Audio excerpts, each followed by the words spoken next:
All right. Shalom, shalom, and shalom.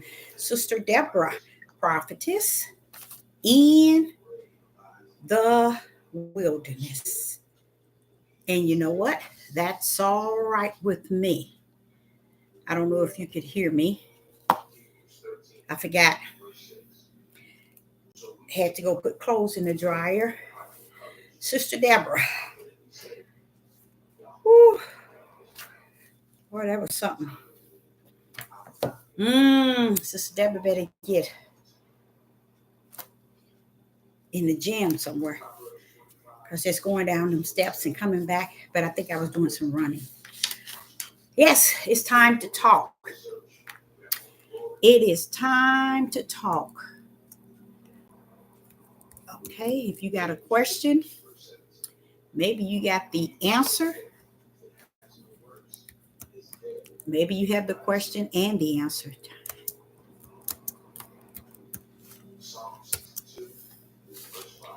Pull up.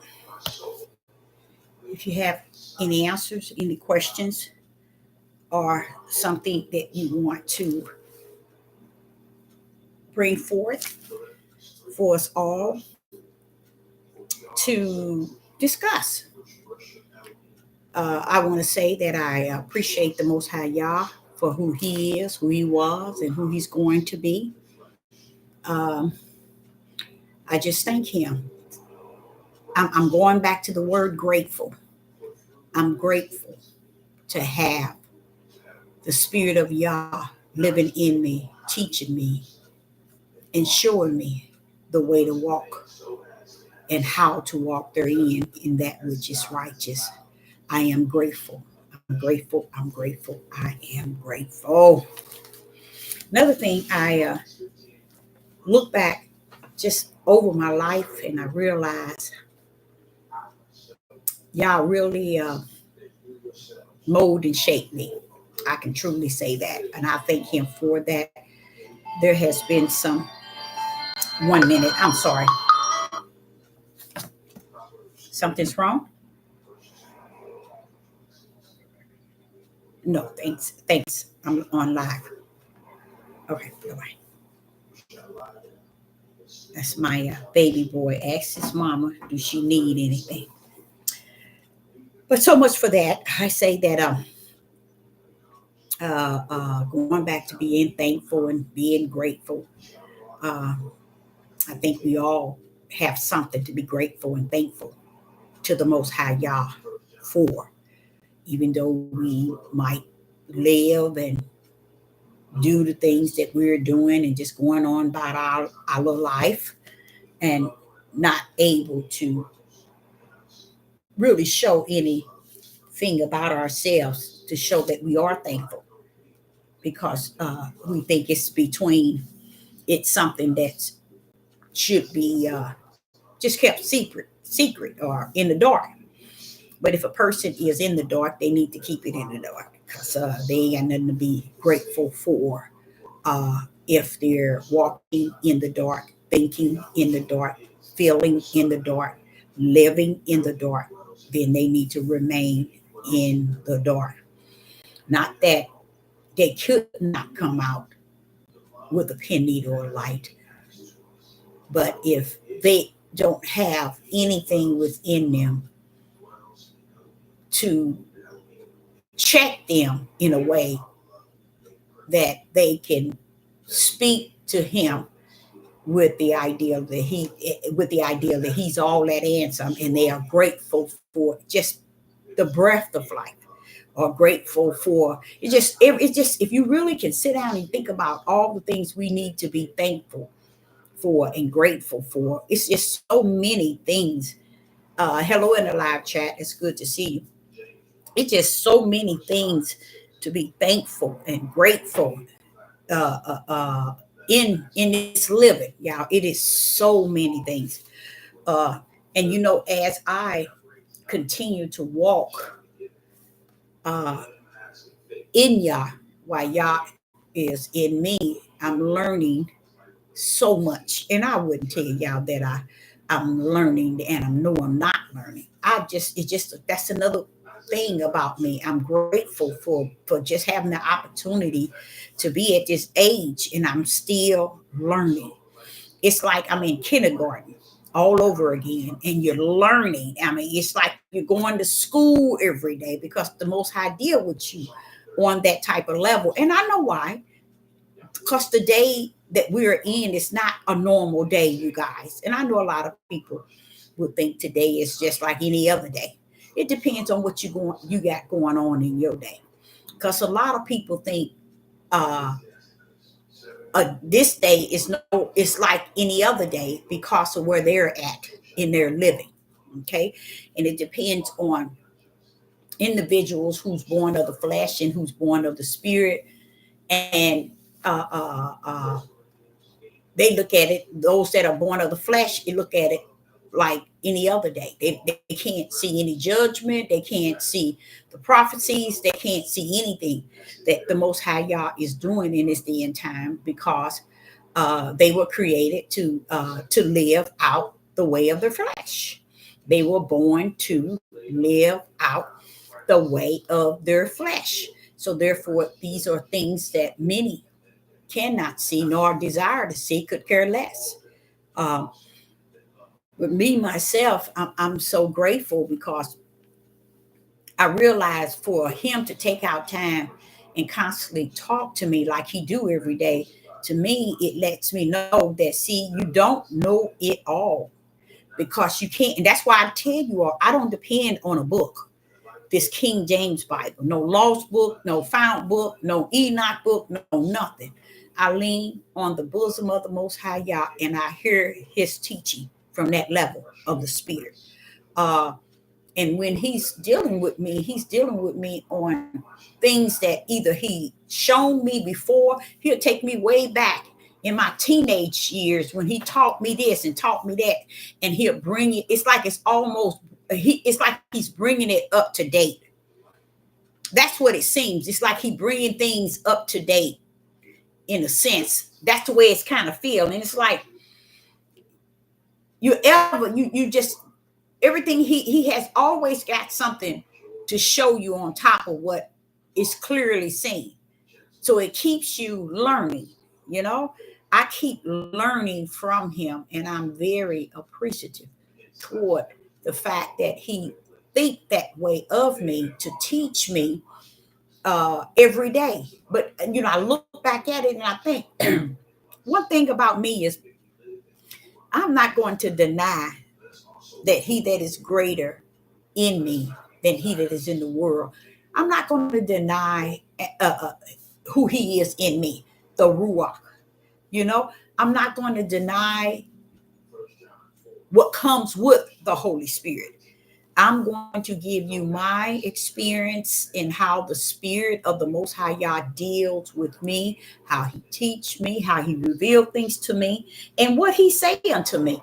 And like I say, it's a learning a thing all the time. It ain't some of the time. It's just all the time. I can go right now, take my shower, jump in the bed, and I can be watching TV.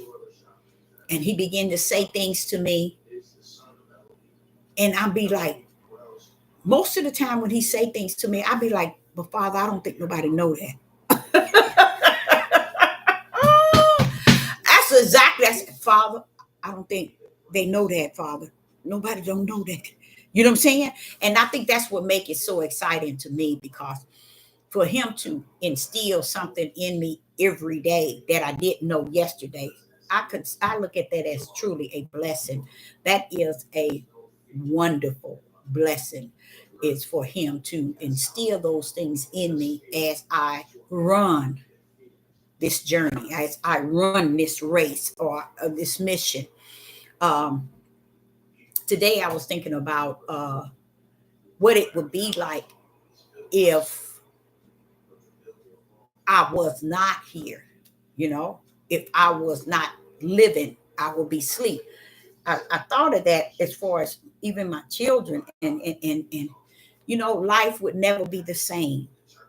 And I realized that I believe so much will be revealed uh, once I'm asleep or once I am taken, if I'm living, to Mount Zion. I think it's a whole lot of things that will be revealed. It's just like Yeshua. Do you all know there's things that I come to you with that many people have not heard before? And I can see why. I can see why one has not heard something. You know why? Because I'm hearing it.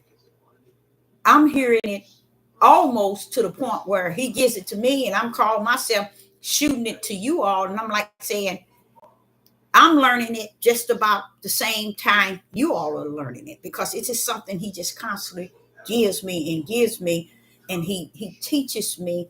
And I'll be thinking, well, wait a minute, why are you giving me all this, Father, y'all? Where am I going to take this? But you think about Yeshua. Think about all that he said. See, I was explaining to you all earlier today in how Yeshua said a whole lot. Yeshua said a whole lot. And did you all know that the disciples didn't understand a word he said? I know a lot of y'all think that they did, but they didn't, y'all. They didn't really understand a word he said.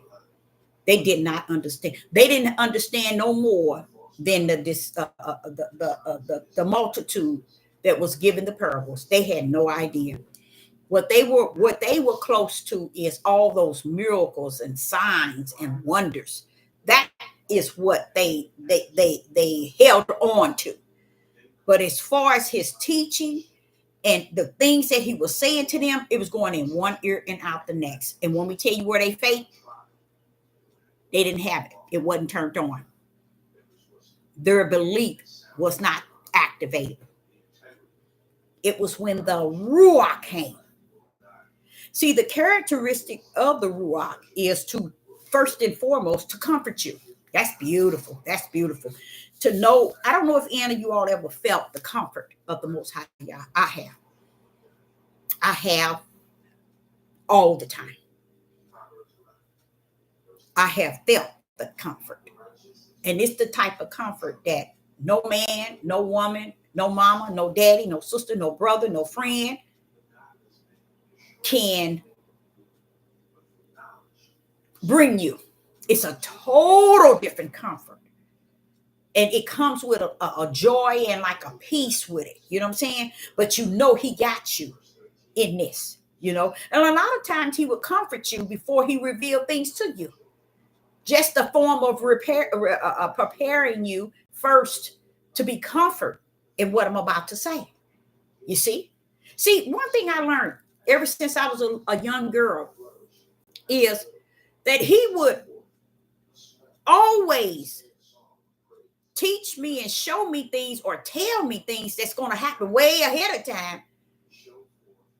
But then it was almost like he comforted me in it. You know, I don't know if you understand what I'm saying.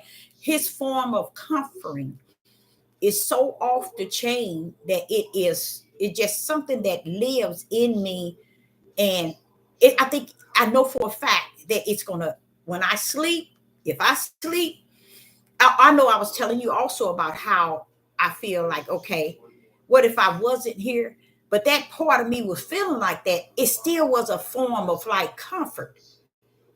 Either or, Deborah. You know, and it really did something to me. I said, see, he said, either or, you're going to be okay. That's the preparation that the Father wants. He is prepared for. Live or die, I'm in him. You see? Why? Because he's in me. He's that comforter. But then he said, Yeshua said, and he will reveal things to you. And he will show you things to come. And he will bring things back to your remembrance. That's how the disciples remembered all the things that they were taught. They didn't understand nothing Yeshua was saying until now they understand the miracles and signs and wonders, but I'm going to tell you something else. The multitude followed him based on the miracles, signs, and wonders. So did his disciples. And I was like saying, when when he found, the last time he ascended, the Father had to send, I think it was 2 angels, I think it was 2 or 3 angels, I think it was 2, down to ask him, what are y'all gazing at? What are y'all looking at? Because they were still looking in unbelief. You know what I'm saying? That's the disciples. They still didn't have it. But what he told them to do is to tarry. And tarry means wait. The day of Pentecost, that is a blessed day for not just the disciples, but for even you today. That was a blessed day to be recognized even to today. Because there is a day that the Father would come in and he would allow his spirit to overtake you, you see, and fill you with the Holy Spirit. So we all should have a Pentecostal, the day of Pentecostal within us. That day that the Ruach came to claim us, you know, and it's a feeling with it. It's an awesome feeling. And when you know that he's there, it's nobody in the world can tell you he's not. But you're gonna know he's there, because see, people think that he's just gonna, if he give you what he want, if he tell you what you want to hear, and if he just comforts you, but no, baby, he's gonna tell you the good and the bad. He's gonna tell you both. He's gonna tell you everything. And the disciples didn't know nothing until the Holy Spirit came in them the day of Pentecost. And guess what happened? He filled them with the Holy Spirit. And guess what happened? That brought back everything Yeshua taught them to their remembrance. I think that's beautiful. That's what the Ruach has done. And I think that's a beautiful thing to experience. I know for a fact that it's a beautiful thing, because I don't know. All I know is that I can speak in an unknown tongue. Okay. But that unknown tongue, I can't understand.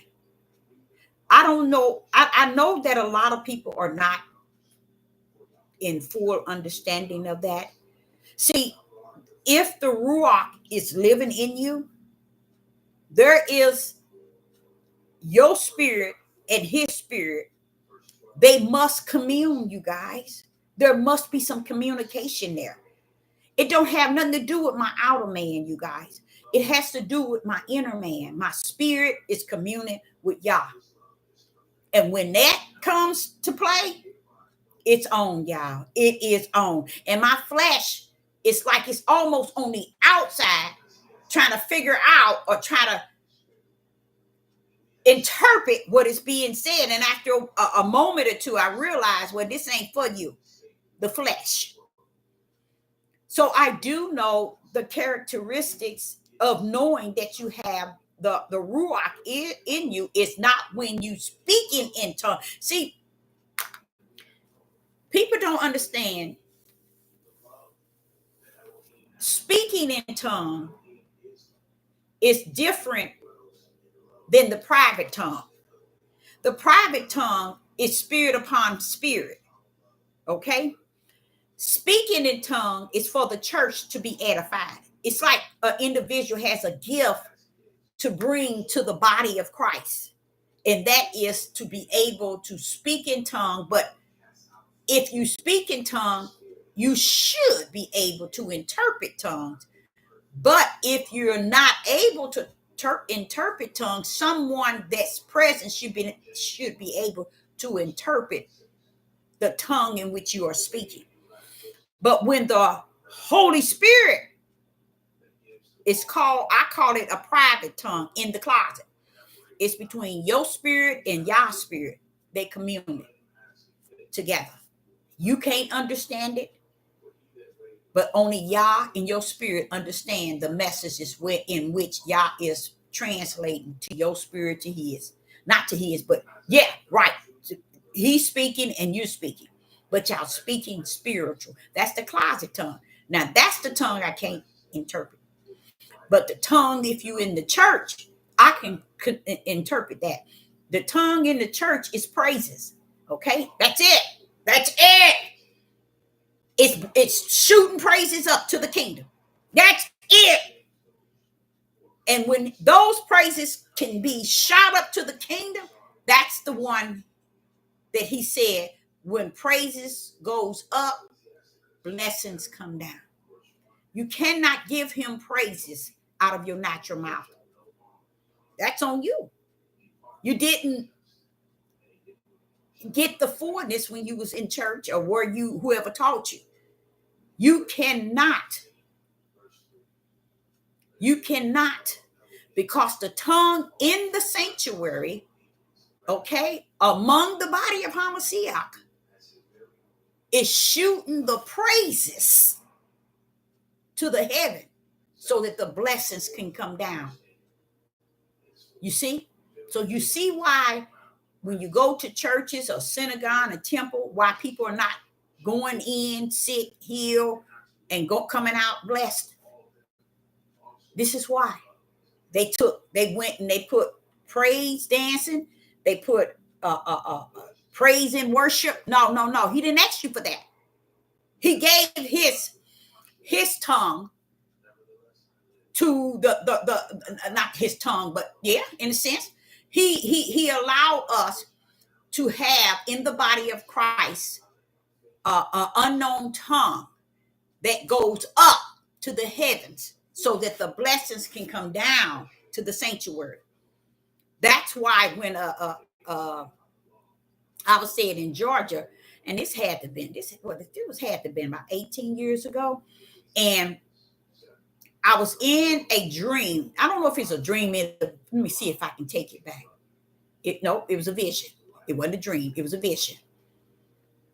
And in the vision, I was in my favorite spot in this big old church, way on the back wall. And it was a lot of people coming in. They was pushing wheelchairs, and they had blind people, deaf people, people in wheelchairs, sick people. They were just bringing all these people in.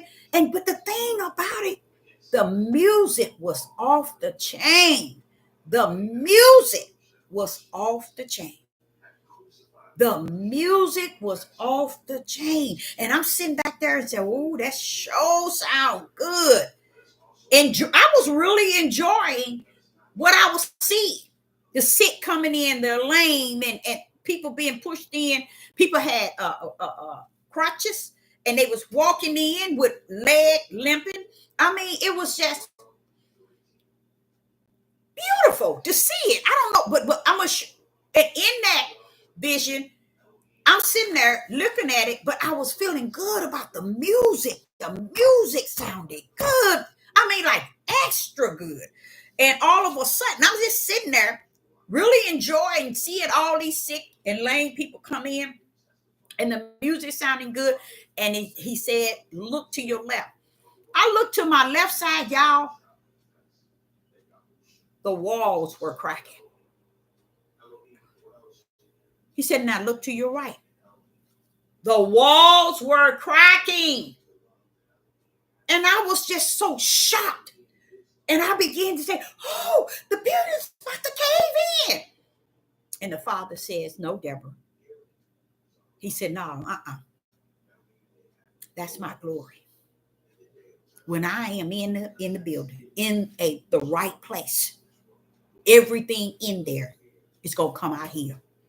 So that's why all those people was coming in. So in the vision, he was saying that the foundation of this church, this sanctuary that I was in, couldn't hold his glory. That's why the walls were cracking. He said, because when I'm in the house, everything in this house is going to be healed. Next thing I know, I was right at the front door, looking and watching all the healed people come out. Though that's a sign that if the body of Hamashiach was where they should have been or could have been, or the way Yah placed them, the Father was telling me, could nothing hold his power and his glory. So he's telling me the natural walls can't hold his glory, can't hold his power. That's why that music was so good. See, something was in the atmosphere. It was the Most High Yah. He was healing all the sick people and the lame. The blind was saying, I can see. They was coming out of the church. I was at the front door watching, like, wow, everybody coming out. Nobody was sitting in a wheelchair anymore. They was pushing the wheelchair. And I'm like saying, and that's something that Yah, he gave to me. And I still can see it. I can still see it. The walls cracking. And I was so afraid because I was like, oh, the building's finna cave in. He said, no, Deborah, that's my glory and my power. It can't hold me. The foundation of the buildings that man has built can't hold my power, can't hold my glory. So I'm like, oh man, boy. Next thing I know, I was in the front, at the front door, watching the people. So it was all in a vision, but what he wanted me to understand, because I had a big issue back then. I had a big issue because I'm trying to understand when, okay, here it is. People keep telling you there's miracles, signs, and wonders, but yet you don't see them, nowhere to be seen, nowhere to be found. Okay? And he wanted me to see when it's in the right place, where it needs to be, which is in the body of HaMashiach. It wasn't so much as that he was in the right church, because them walls couldn't hold what he had to give. You see?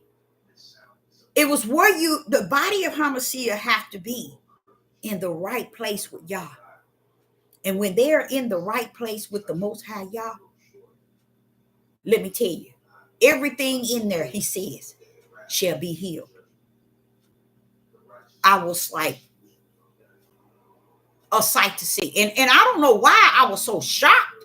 I was at the front door. That's just how the whole vision went. I was at the front door watching all these people going out happy and shouting and thanking the Most High Yah. Nobody was in a wheelchair anymore, but I seen people pushing their wheelchair. I'm like, wow. Well, see this, but do you know what that meant? It was telling me this is how it should have been, Deborah.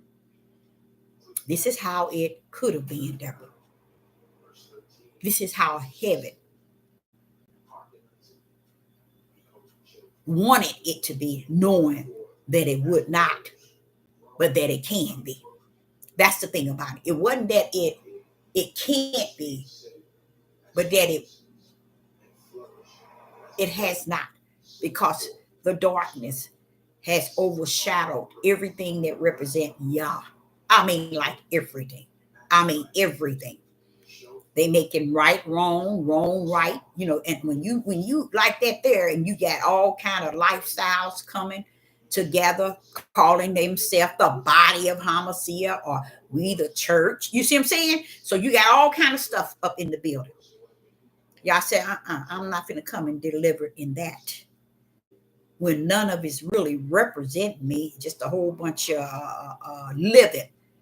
The hearts are living that's coming to attend to make them think that they're doing something that might fall into righteous. And he said, if the power, if it's the place, not as a building, but where he's at, there should have been healing, deliverance, lame walking, blind seeing. And see, people are not looking for stuff like that.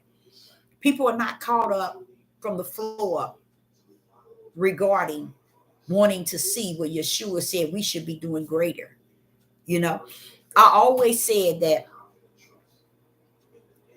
I would have to take over the position of those who are leading to really put forth what Yah is capable of doing.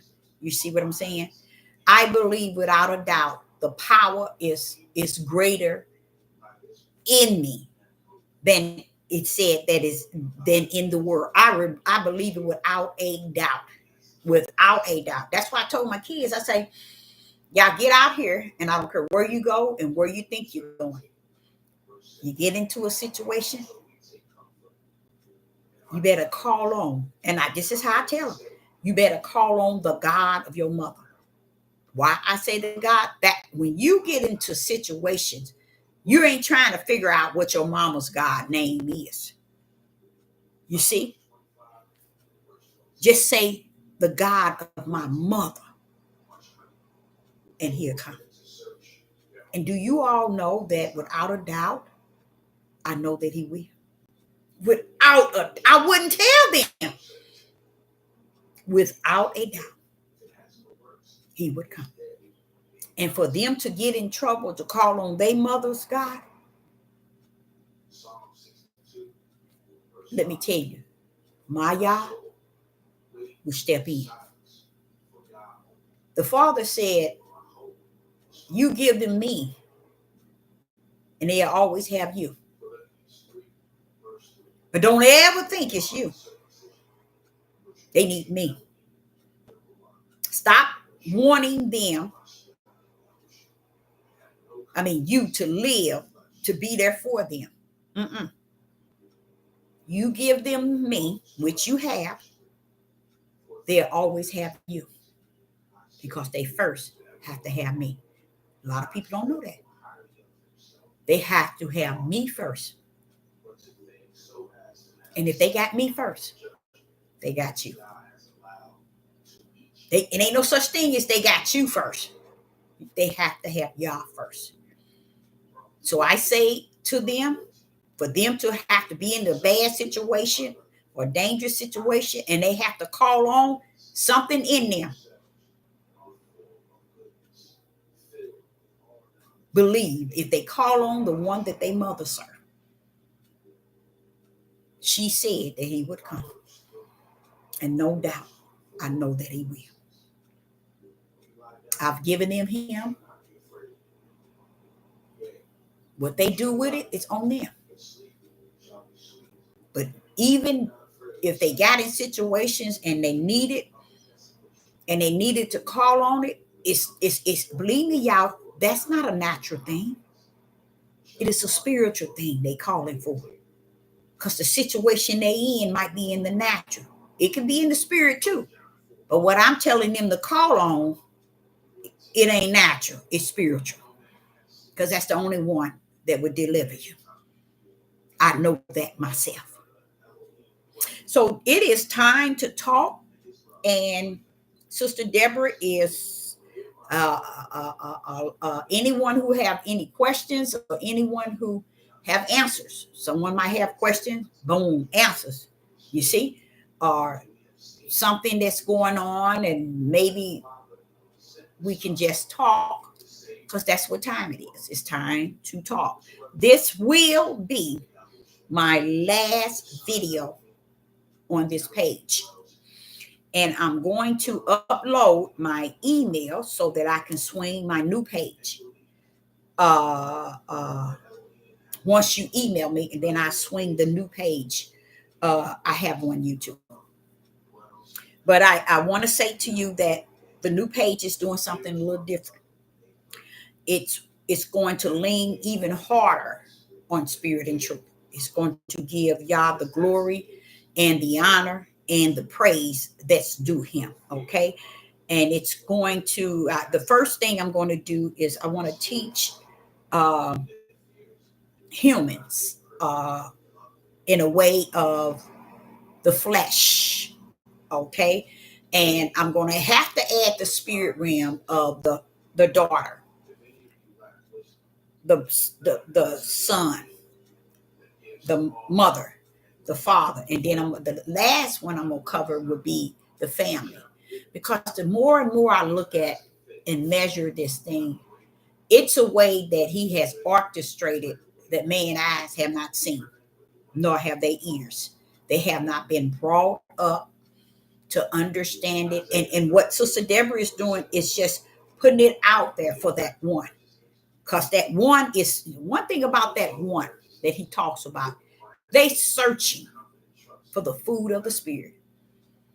They want to know the spiritual food. Because what they doing, they full in that backpack.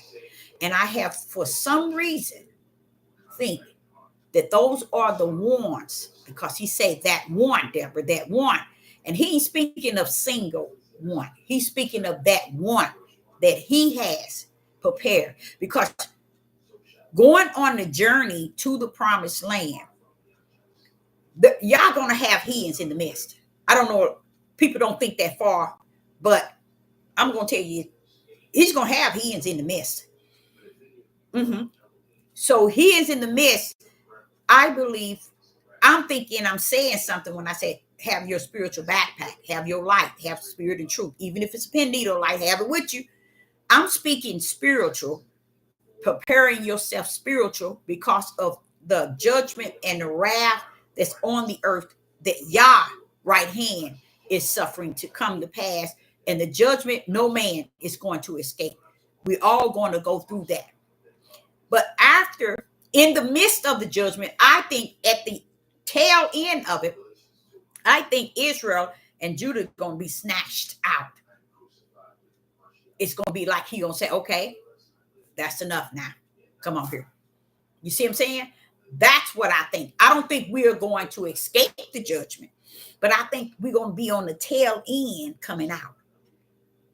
I believe he's going to bring Israel and Judah out on the tail end. You see? So just imagine coming out on the tail end, going to the journey. And it's spoken in the instructions and direction as time is consistent with, is connected to that journey. What I see is the right hand, the stretched out arm, leading and guiding. Oh, that's what I see.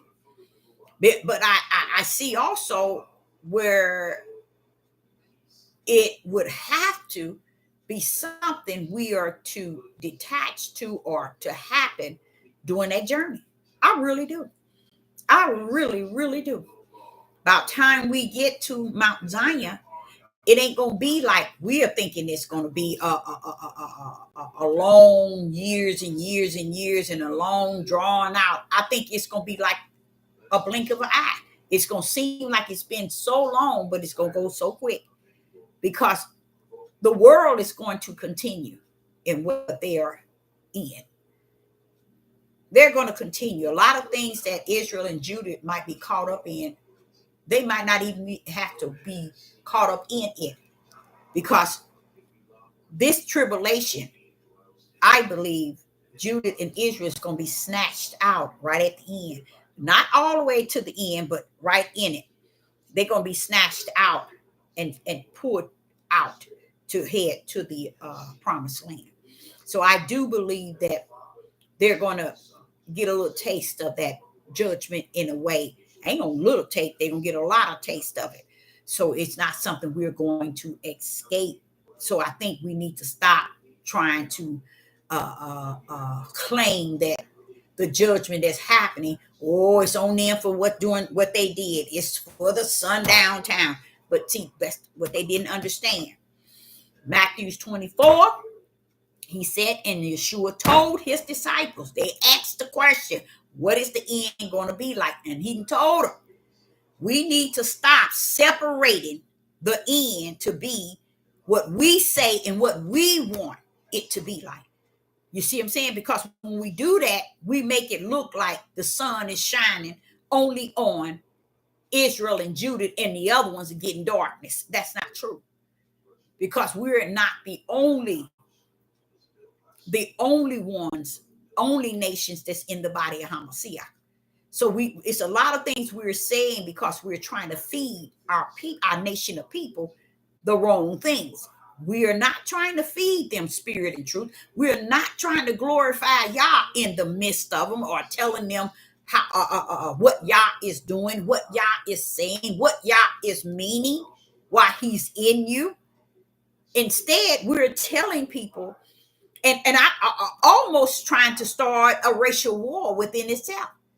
Judah males and females, because they're not calling it out right. They're not calling it out because he's not going to allow the judgment. It's nowhere where he said the judgment is only coming to the heathens, the Europeans, and the Gentiles. It does not say that. Those judgment of famine, pestilence, earthquakes in diverse places, all these things is not for just a people. It is for all on the earth, on the four corners. And when we look at it as, oh, he's just doing that to them, then what should he be doing to us who have been the stiff-necked rebellion and disobedient to the creator who put us under his name? Oh, we get to stand on the sideline while he do it unto them. See, there's a difference between what they call the first Exodus and the second Exodus. You see, there's a difference. See, the first Exodus, he was just after Pharaoh. Okay? That's why you know that the second situation is totally different. Totally different. He's not after the world. You see, he's coming for the body of Hamashiach. You see what I'm saying? So everybody else that's not a part of it, okay, it's going to be left here. But the things that's happening, the prophecies, is for everybody. We're not going to escape it. Tribulation didn't say, okay, but Israel and Judah, this tribulation ain't for you. This is not going to happen to you. Israel and Judah, their famine, pestilence, earthquakes in diverse places, nation against nation, kingdom against kingdom. I'm not talking to you. Yeshua did not say that. He straight up told the disciples, don't you be deceived, because all of these things is going to come, and this is how it's going to come. So if he's telling this to the disciples, don't you think he should be telling, not should, he's speaking to Israel and Judah as well? Yes. Israel and Judah just so stiff-necked and rebellion and disobedient, they don't want to hear it. They do not want to hear it. They don't understand that the tribulation was for all. And this is the blessing out of it is when he take Israel and Judah doing the tribulation at the end, at the tip end, up out of here. But they're going to feel something. They're going to feel this tribulation. And they should. Because they've been the greatest enemy toward the Father on this earth. Well, what do you mean by that? See, we are considered his children, and we have become his enemy. You see, Europeans and Gentiles and heathens, that's not they Yah. That's not they Yah. You see, that's not his children, but his own children is stiff-necked rebellion and disobedient toward him. So my thing about teaching the daughters and the sons is to let them understand, not let them, but give them some insight of why it's like that today. You got so many women and daughters having issues with their mother. And they're looking at it as its mother we had the issue with, and we can't get along. And they got this thing calling mothers a narcissist mother. That's what the word does. That's how the world destroy individual in the eyes of the world. But then when you finish listening to all of those daughters saying these negative things about their mothers, and I've heard men as well, negative things about their mothers, I do believe, watch this, that there are many things that mothers have done. I really believe it. There's a lot of things that mothers have done. but the father is not going to measure it to the children as if the children ain't done nothing. It's just like I was telling this one lady. If you are walking around, every time you got to say something, you're lying. Okay, you just the Satan is the father of all lies. You see him, you know that's him, and that's what people feel they have to do: lie, lie, lie. Okay, then you got this other person, this other female over here that's practicing homosexual. What is going on? People are measuring wicked and evil and sin based on what is actually taking place, not knowing. Let's try measuring it before the throne. Let's see what the throne has to say about the both. You see, Israel and Judah, they can't see that it said something about them being stiff-necked, rebellion, and disobedient. But they feel that, so what? We can be stiff-necked, rebellion, and disobedient to the Creator. But the heathens and the Gentiles, the Europeans, we can make them worse.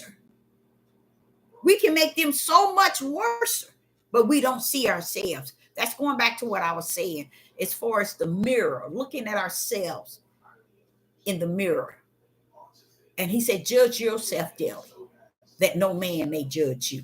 And what he means is no one would be able to come to judge you in the way of what they want to judge you on, because you already judged yourself. So they would have to be, it won't stand up because you already have judged yourself daily, so that no man can judge you. So what we're doing is we're splitting everything to one side to the other. We're teaching the Hebrew Israelites that, okay, the things that's going on in the world today, the hurricane is happening to Europeans. You can't tell people that. That's a lie. That's just a big, gigantic lie. But that's the way they insist on teaching it. They want to separate everything into a category of race, just because the racist people on the face of the earth is Europeans. And since they do it, we want to play the same game, portraying that we serve a Yah in the same process. But you have to be like Solomon said. There's nothing new under the sun. When the sun shines, it shines on the righteous as well as the unrighteous. Okay, when it rain, it rain on the righteous as well as the unrighteous. So this thing about white and black, it's only happening because they did this, they did that. That time is in the hands of Yah. But tribulation is coming to all. To all. That's where I come up with the small remnant would have to be a spiritual Israel that haven't realized that they are the spiritual Israel.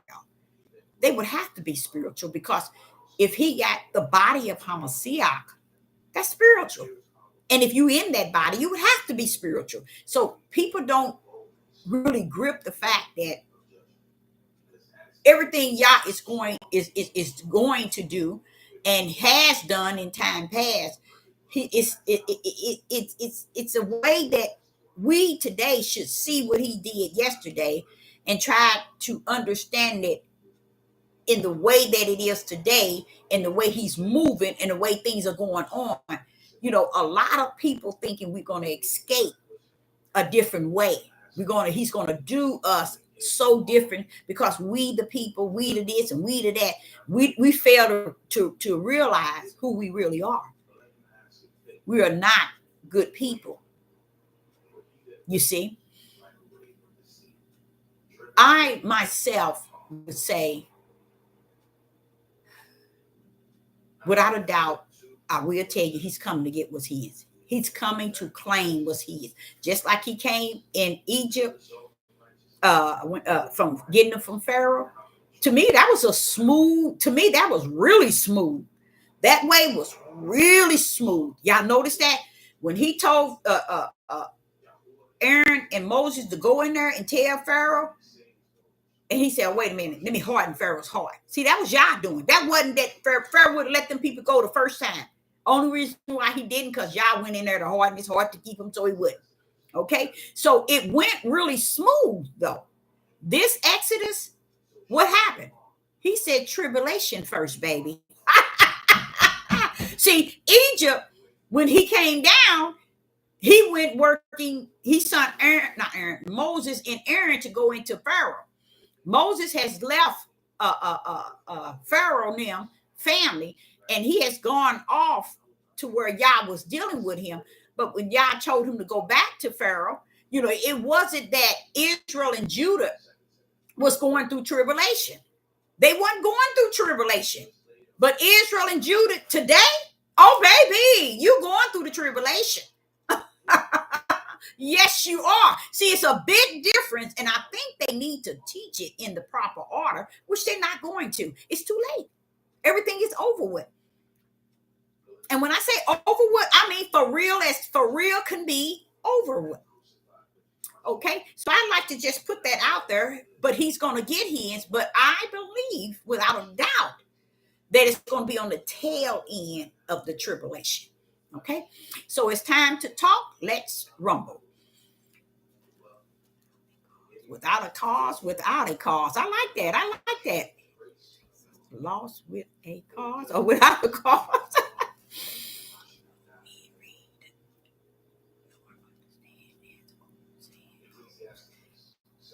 Get the cat by the tail and run with it.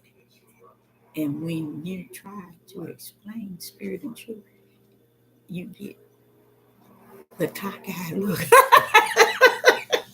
You ought to quit. But yeah, he's gonna get what he is. He's gonna definitely come in and snatch what belonged to him. Yes, he is.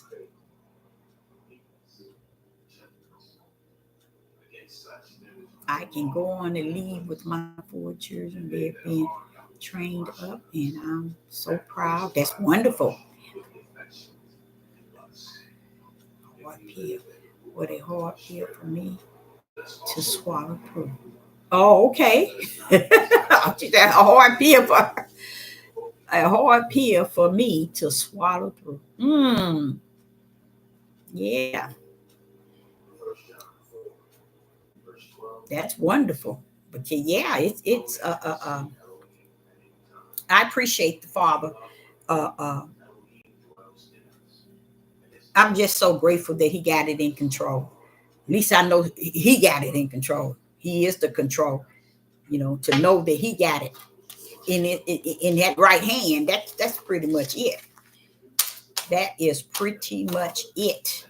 Oh, let me put this here down here.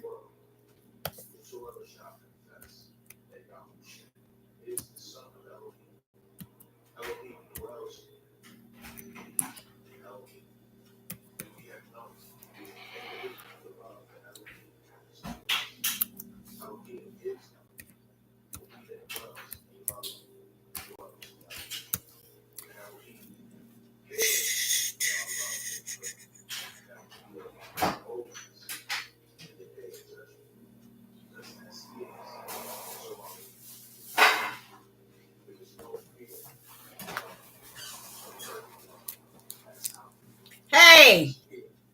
I don't know if you still on live. Yes, I'm on live. Did you want to say something? No. You sure? Yeah. Okay, well, why you over here looking being nosy? Because you wasn't saying anything at all. I'm confused now if you're on live or not because you're not saying anything. Oh, no, I was putting my email in. Oh, so yeah, I was like, is he on live or not? Yeah. I was wondering. They must have ran you off. No, it's windy. The fall. Oh, it's windy out there? That's why I closed up that greenhouse. Because I said, oh, this is, I better close these windows. Okay. There go the email. And through my email, you put your live chat, a name, and I would swing to you my new page. This will be my last video on this page. I'm going to a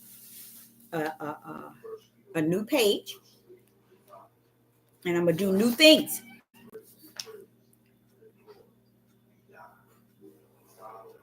All praise to the Most High Yah. I'm just writing something down here.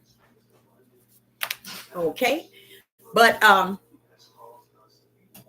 what else can we talk about here?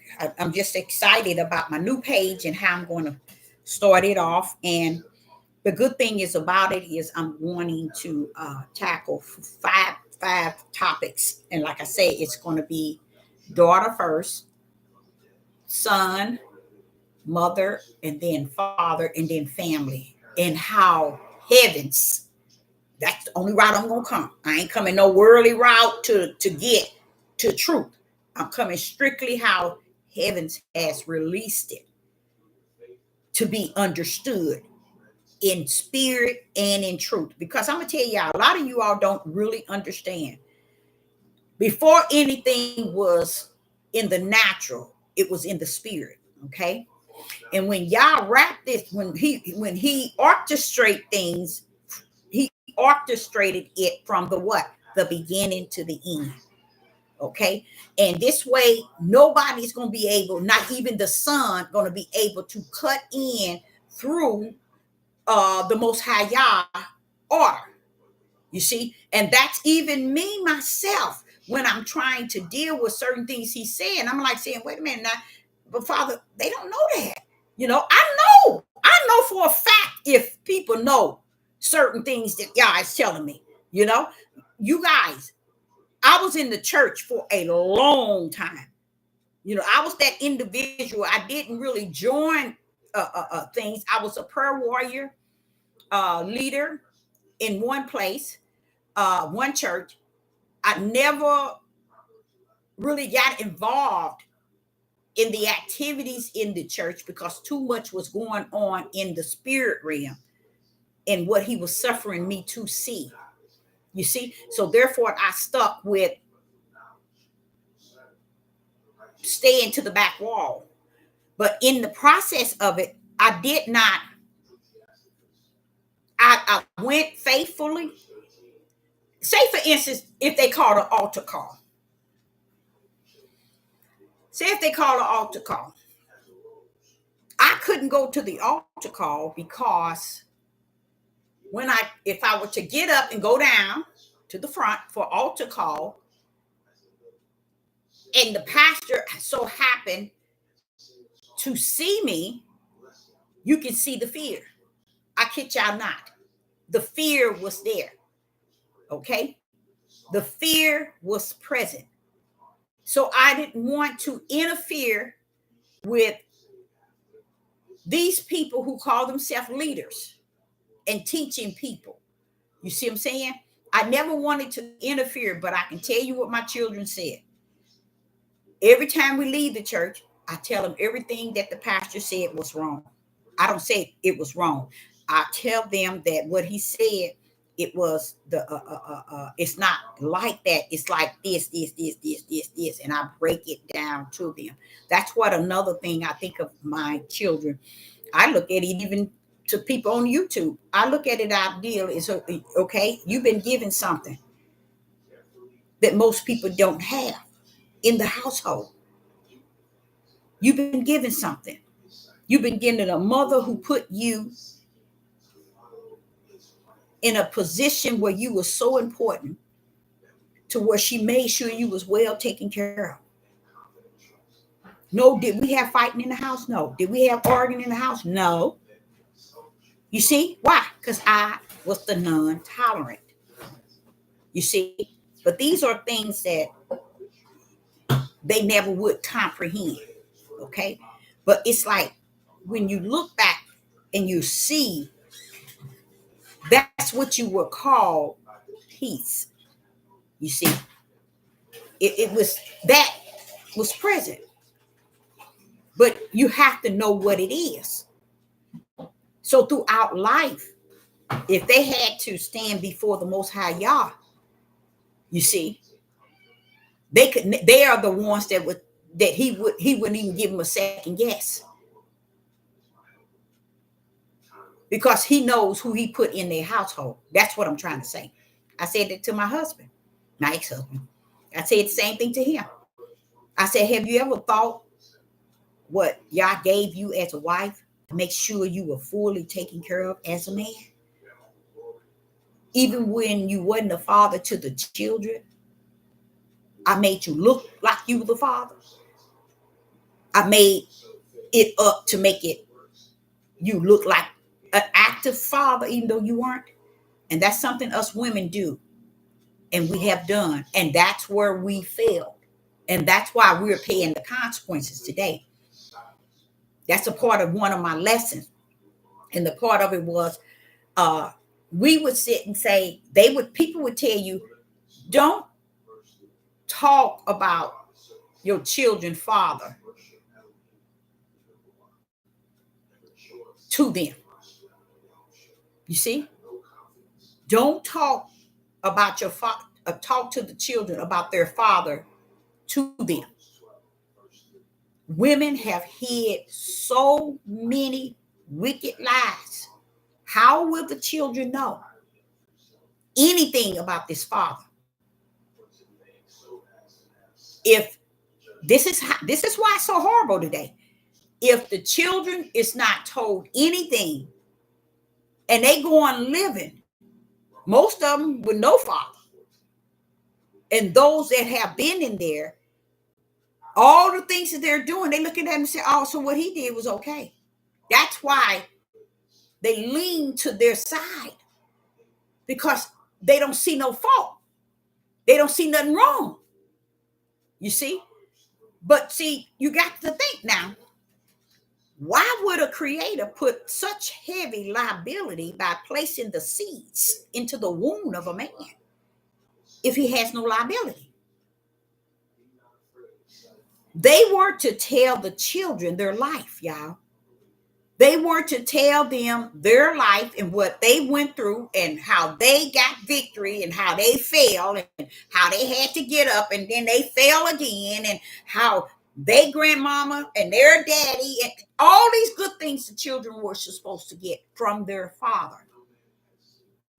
They're supposed to get it from their mother too. But what has happened, we as women have covered every dirt to where, here it is. Let me show you an example. Here it is. I'm looking at this program and say I see, I've seen more than 100, but I'm going to say take 10. Where 5 women and 5 men, both of them telling their story coming up in the family. And each one of their stories are all the same.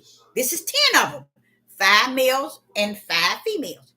They're telling you what it was like in the household with their father, with their father's father, with their grandpa, with their pawpaw, with their grandmother, with their mother. All of it is so wicked and evil. The kids go on throughout life, never having, not like living, never having a peaceful moment. Why? Because so much darkness that took place. Nobody talked about it. No one brought it up and showed this was wrong. This is not right. Just because your daddy had 10 different women by 10 different babies, it's not right. That's what daddy was supposed to say to son. Son, this is my failure. This is where I broke. And I never got up from this. I ruined every 10 of these babies because I don't have no connection with them. I can't work to take care of them. So son, this. That's where the ball fell. The ball fell way long time ago. And that's why the father said to me, that which was in the dark, Deborah, going to come to light in the last days. What's off the chain to me is watching the world lie on all that darkness still today. So I've heard many say, well, see, I don't talk to my children about their daddy. Children don't know nothing about their daddy. And they gonna go out your door and be their daddy all over again, male or female. But wait a minute, hold up, Deborah. Somebody was talking about him. Who was that? Wait a minute, hold up. Somebody talking about him. Who? The Father said, I will visit the iniquity of the fathers. Hey, hold up. 3 to 4 generation. He ain't playing. And that's what I see today. People, everybody did everything backwards. Everything backwards. They even calling their situation so excellent, so perfect. But if you could hear the stories, a lot of these adult children would tell you the stories and what they gone through that they never told daddy and they never told mom.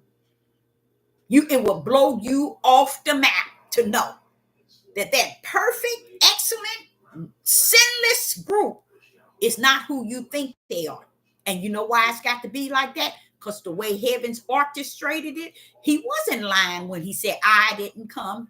Yeshua didn't say, when I'm gonna say, let me separate it. When Yah said in a man's home is his enemy, I'm not gonna make him a lie so that I may be my household may look good. I'm not gonna make him a lie. And then Yeshua pulled up and said, if you think that I come to bring peace, I come not to bring peace, but bring the sword. The sword is coming to separate what Yah has brought in the men's seeds. And the men's seeds is the serpent seed and the spiritual seed, and the sword come to divide the two in a what?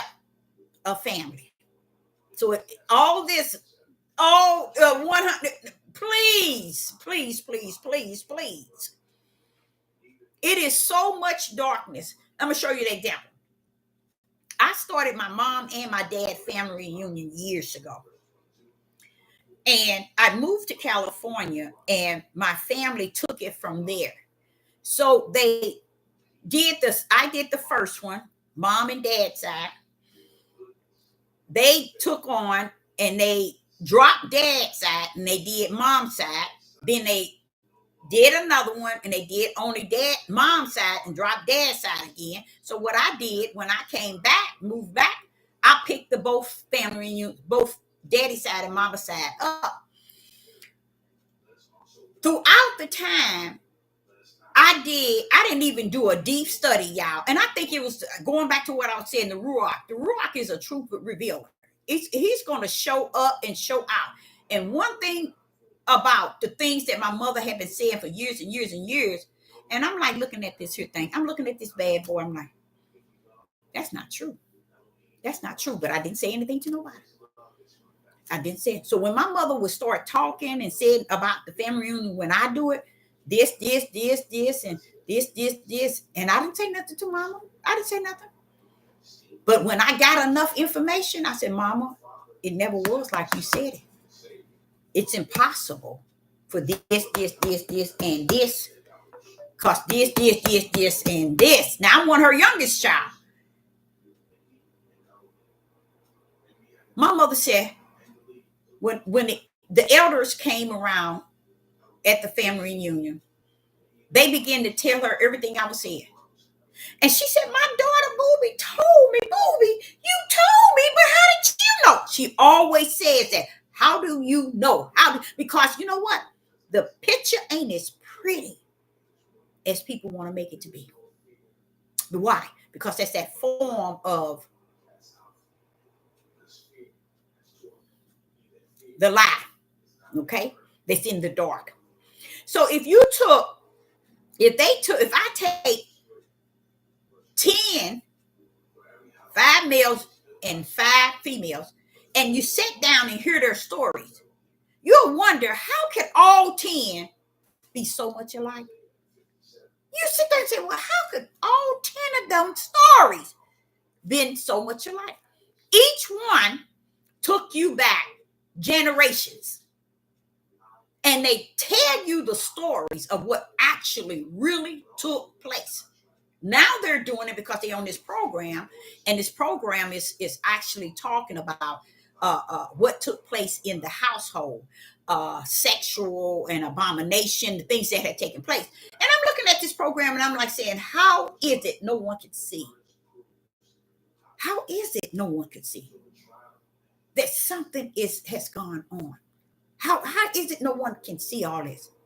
So as I'm listening to all 10 of them, they don't know each other. They all from different states.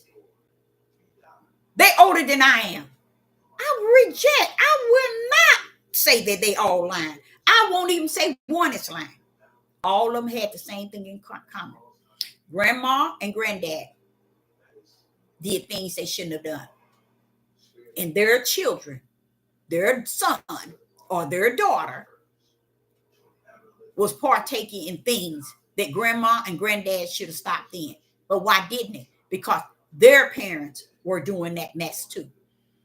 So as I sit back and I hear the stories, and you seeing people 75 years old on this program crying, and you seeing all these men, I mean, older than I am, crying because it bringing back memory. This one man, he had to been probably 82. He said, I never was able to hold my grandbabies, and because I was afraid, because he was molested by his grandfather. You see? And it went on throughout the family, See, people really believe that they are the light, even to today. But it is so much darkness that's been there, but nobody ever talked about it. So what I see in the world today, and I was talking to myself in the car, and I don't care. I was preaching. I said, the problem is people would say, never talk to your children about your mother, the father. And father, never talk to your daughters, your children about, mothers never talk to your children about their fathers. What do you mean? If the children has never seen their daddy, never knew their daddy, so what, do they go on living? Yes, that's what the world wants. The world wants the children to leave out the household not knowing the truth. And that's why you got so many messed up women out here that do not understand. Never, ever, ever, ever, ever was it the woman's fault. Grandmama's fault was when she let granddaddy mess with them children. She knew her son and her sons and her boys, or they were men, they were messing with their children and the grandchildren. They knew it all the time. And grandma never said anything. She knew grandpa was messing with you, but he never said anything. This is the darkness that Yah is going to deal with, because people have painted the picture so. I look at my kids and I say, so Father, I know you already orchestrated it from the kingdom. These kids are getting older and they don't know nothing about their father. I don't waste a lick of time. When y'all, why is y'all giving it to me? What can I do with it? You see, I'm sitting here looking at these kids repeat the same thing of their fathers. But the father tell me in the kingdom, I told you they're coming down the father's bloodline. And when I say the fathers, they can come down the mother's father's bloodline down to the mama too. So don't get me wrong. But it comes down the men bloodline. So this is why, watch this here.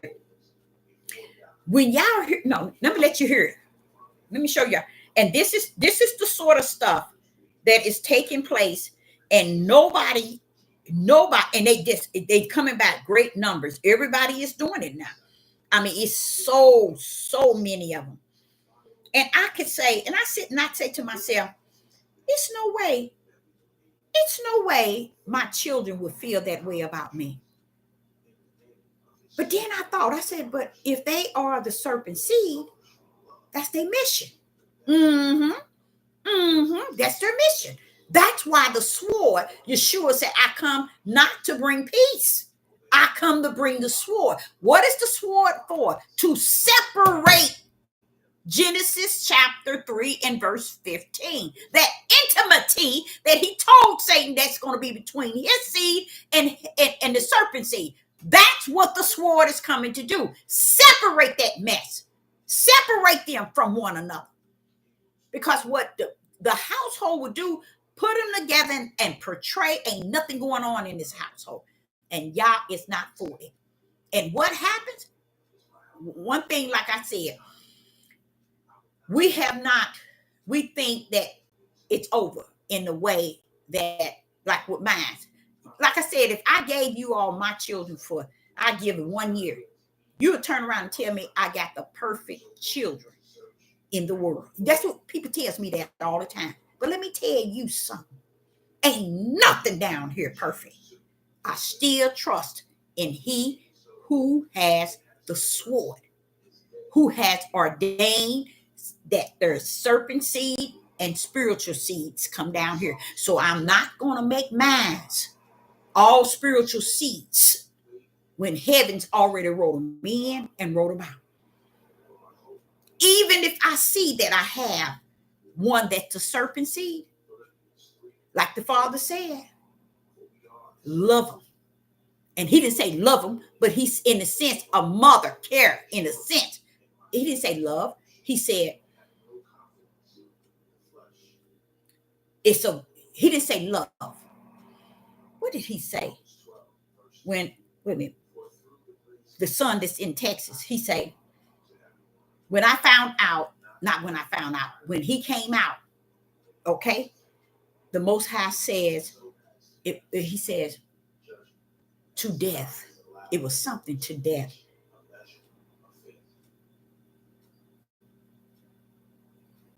It was something to death. In a sense, it was a form of caring, you see? And it just melted me real bad because he told me I couldn't hold it against him. You see what I'm saying? But it was something about it. He was telling me, in a sense, to just, it wasn't the word care either. That ain't what he said. But he told me it throughout the whole journey, not trying to embrace it, because it was something I was totally against. But I liked how the Father, the words that he gave me to let me know it was okay for me to keep running.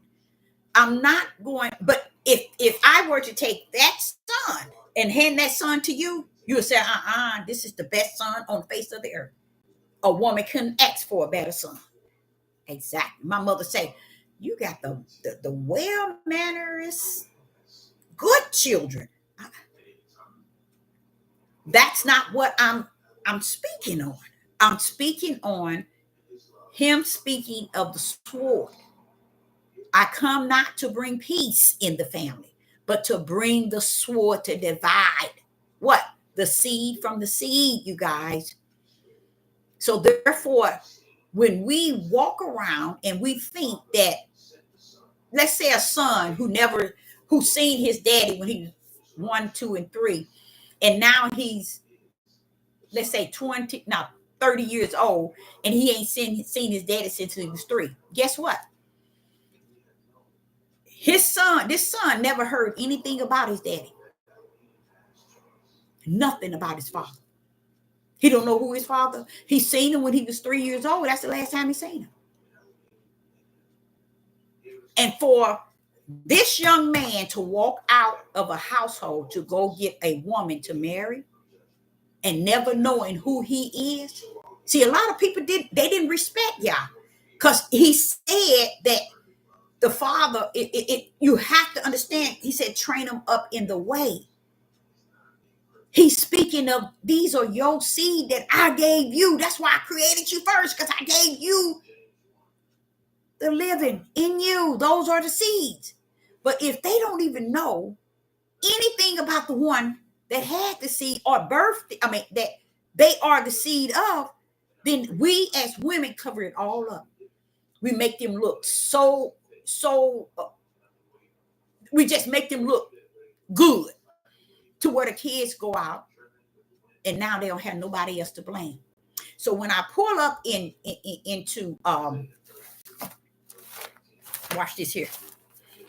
I was speaking to y'all about this because I said it don't balance. It don't balance, Father. It don't sound right.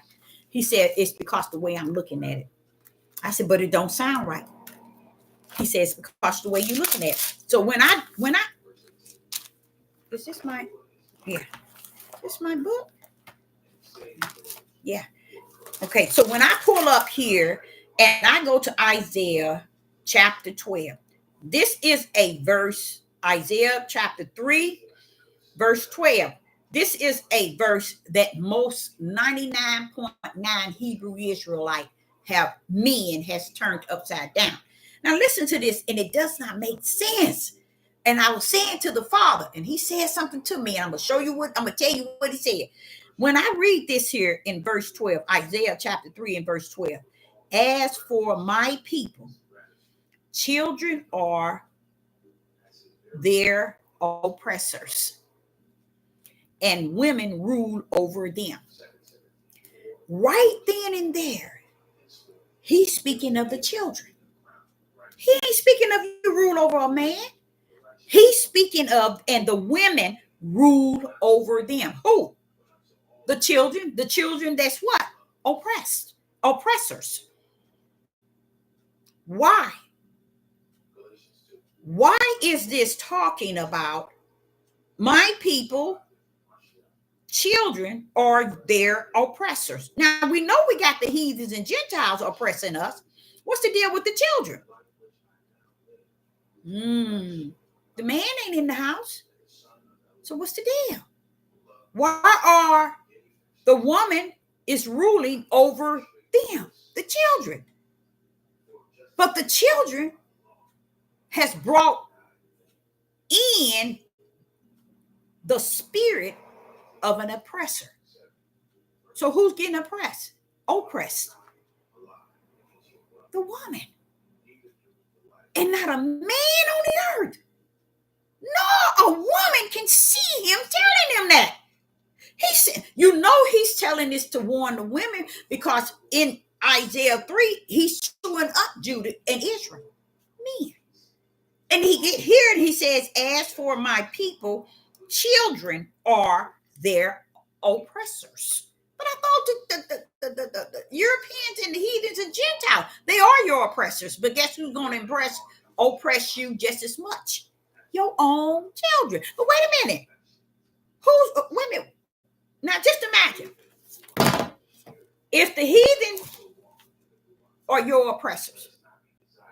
Okay? Just imagine you trying to rule over the heathens.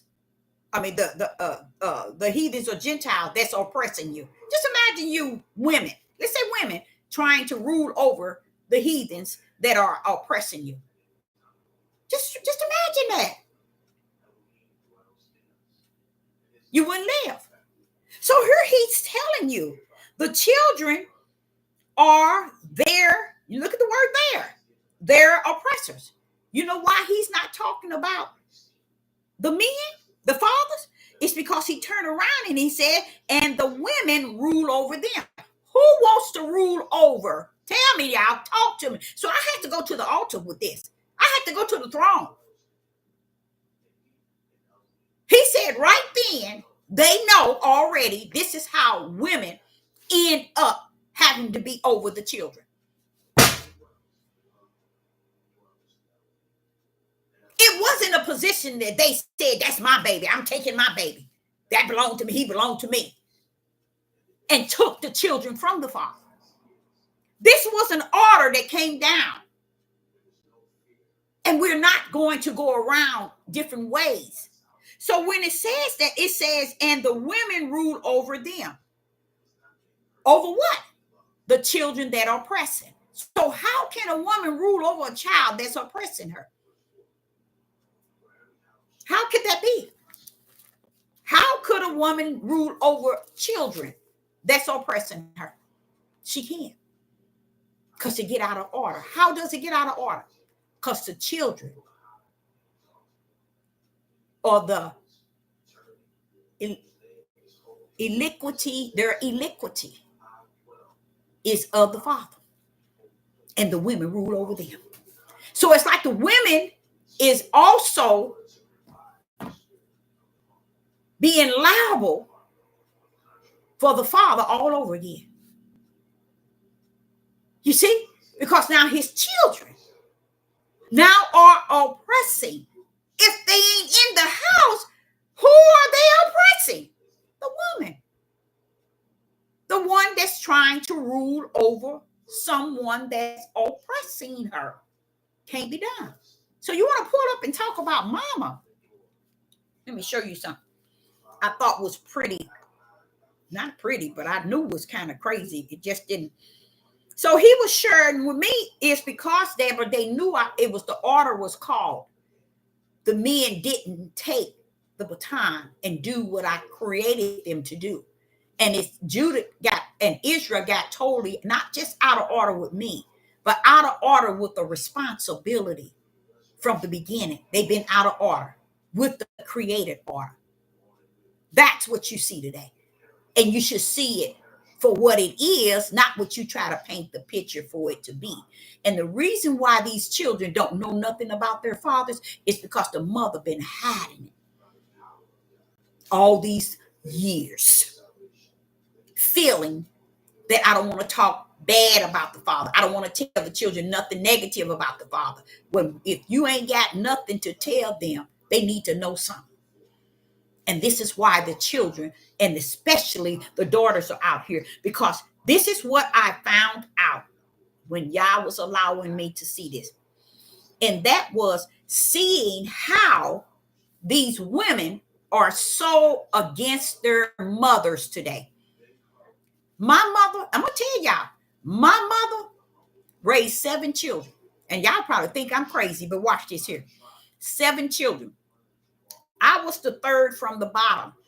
And then we had 4 coming down. And then I was like, what's it, 4? The third, 4. No, it's more than 4. Wait a minute. Junior, Reem, Joe, Philly. The 5th. I was the 5th child born. And then it was my youngest son, my youngest brother, and my youngest sister. So I was the 5th child born. Okay. Now, in this, I know now more than I did. My mother showed a high level of favoritism. She sure did. Mama held a high level of favoritism. But I remember as a teenager, she was telling me about how her mother was. And if I were to approach my mother and say to her, but mama, you sure lived out your mother because you did the same thing. You did the same thing. You showed favoritism. And I was the one that was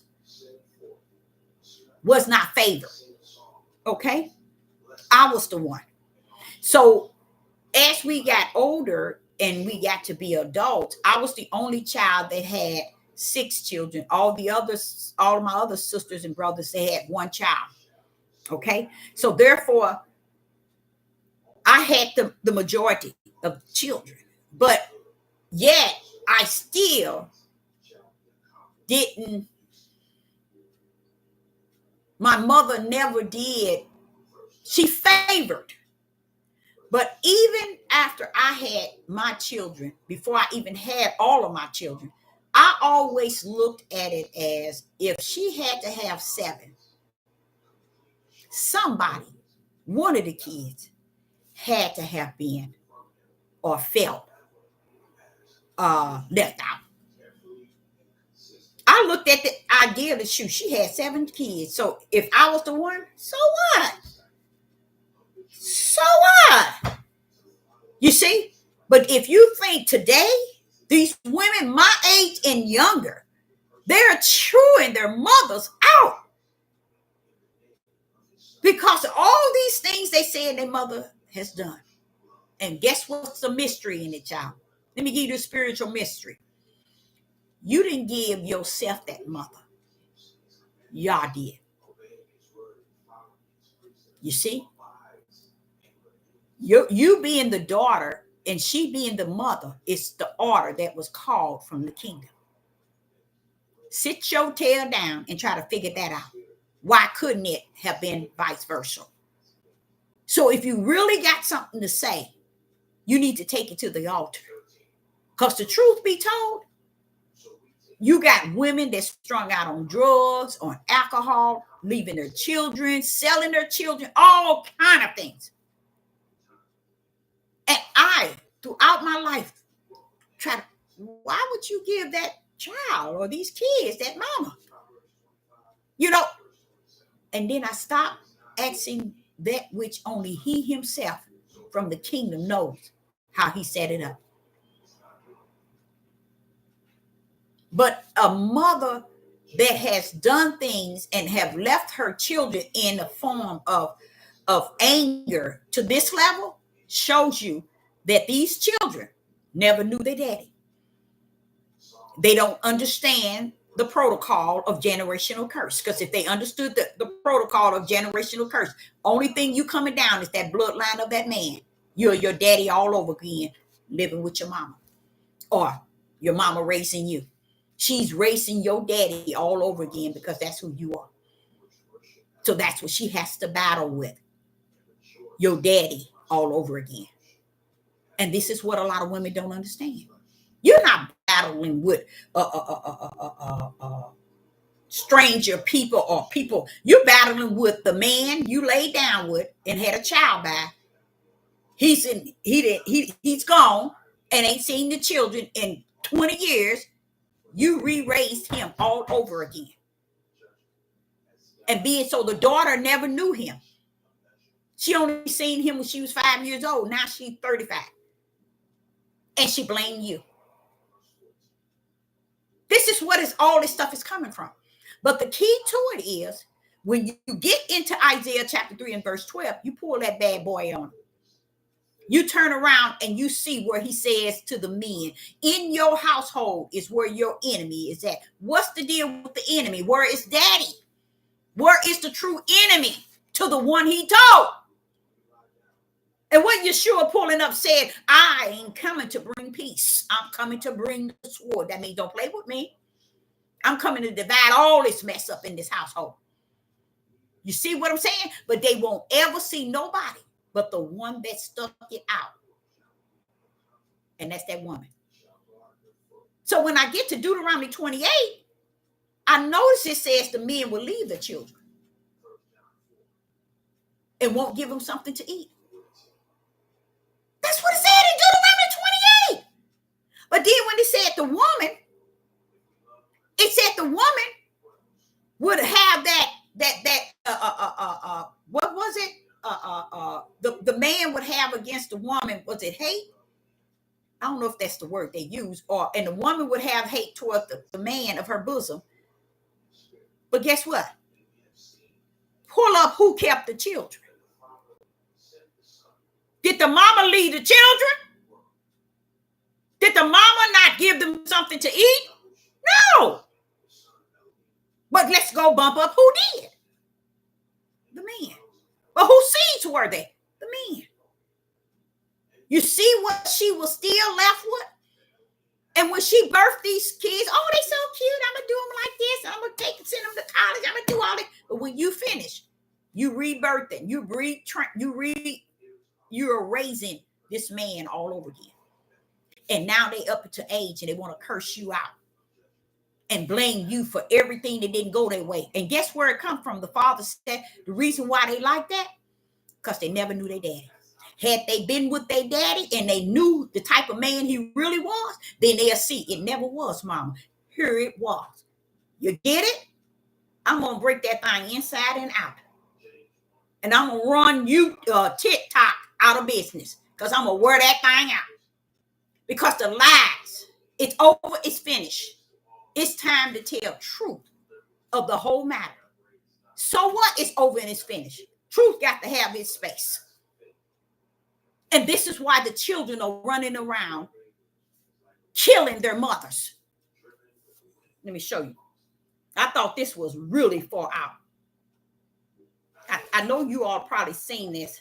And it just does something to me because there's a whole lot of them.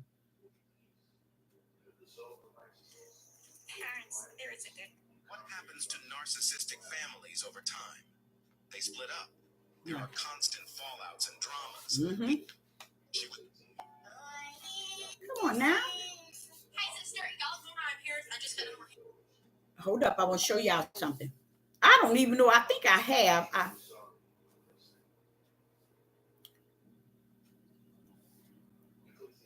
You know what I did? I don't think I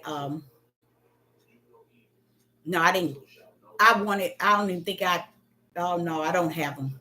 I thought I had them, but I don't have them. I videoed 2 women. One of them had to been like 45, and the other one had to been probably somewhere close to that.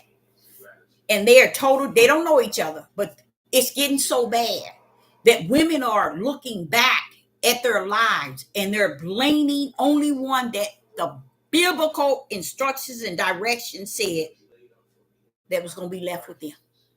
Now, why is the biblical telling you that the children was going to oppress the mother? Why would that say that? And if you read the whole Isaiah 3, it's talking about in this end day. Why is it telling you that the children are their oppressors? You can't put there because there ain't left with them. Only woman left with them. And then the kids grow up only having that one man, that one mother who raised them. Now they have a hard time dealing. Why? Because they never heard the other side. Daddy never called and told them what his life was like. Why would y'all have you to be a father to where you just back out of your responsibility and not give your children your insight? Because your experience is supposed to bless them. I don't know if y'all know that or not. Whether it's good or bad, it's supposed to be something that you can. Do you know it's like you're handing down something? These children, they ain't children no more. These adult women and men, especially the women, they are so ugly in their words and what they're saying. They just not right. I'm going to have to find in the way that they're cut.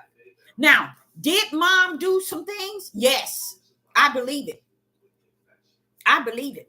But you know what I believe more than anything? Y'all never said the sin of the fathers, the mothers, is going to be in the children. It ain't never said that. It never said that. And guess where it said it? In Torah. Okay? In Exodus. It's letting you know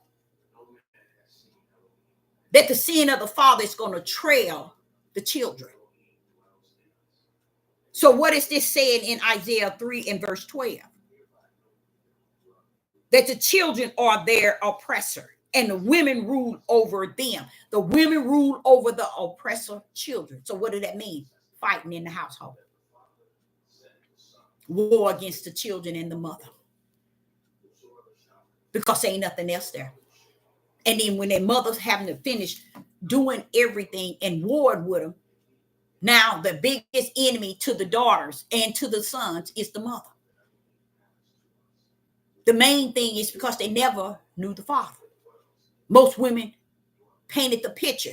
Like, let's do me. I'm going to use myself. I'm going to put it out there. I'm going to use me. Okay, I've been with this man for 35 years. No, it's been 34. It would have been 35, but I've been with him 34. So, in this household, nothing. Nothing was done. He was just there. Just there. Ask me, have you ever sat down and talked with him? No. Just imagine being in a household with your father and he never sat down and talked with you. He never told you anything. He never said anything. All of a sudden, here you come with all these ways just like him. And he won't even tell you. When I did that too, you know, I see what you're doing. You see, when I did that, my mother had to tell me, and I did wrong, and I did this. Tell the good part, tell the bad part, so the child will know this is where I got it from. This is where this come from. These women and these men out here don't even understand their own wickedness rests within them, and they have no idea where it come from. So they got to turn to who? The only one that has raised them and given them everything. Now they got to go backwards and blame them. And a lot of mother did a lot of wrong things. A lot of wrong things. But you got to go back to the order. Go back to the order. Nobody wants to do that. And that's why they have gotten away with so much.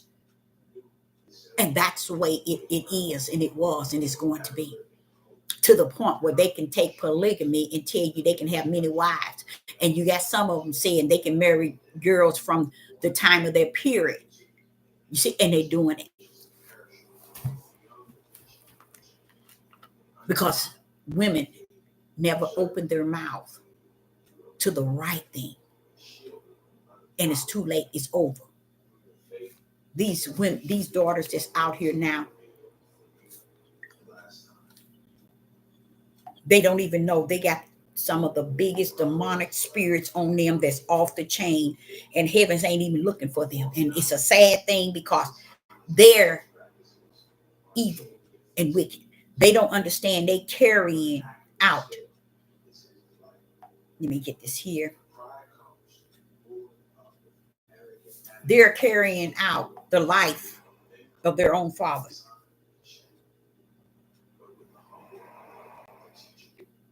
And never knowing. No, I was looking at someone had sent me another video. I cannot. And it's just amazing to where this one lady, a European lady, she opened up a TikTok a video, and it's called Mother's Boots or something like that.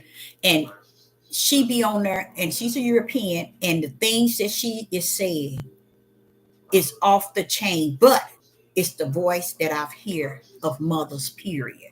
And what is that? DMX said that his mother really did him horrible.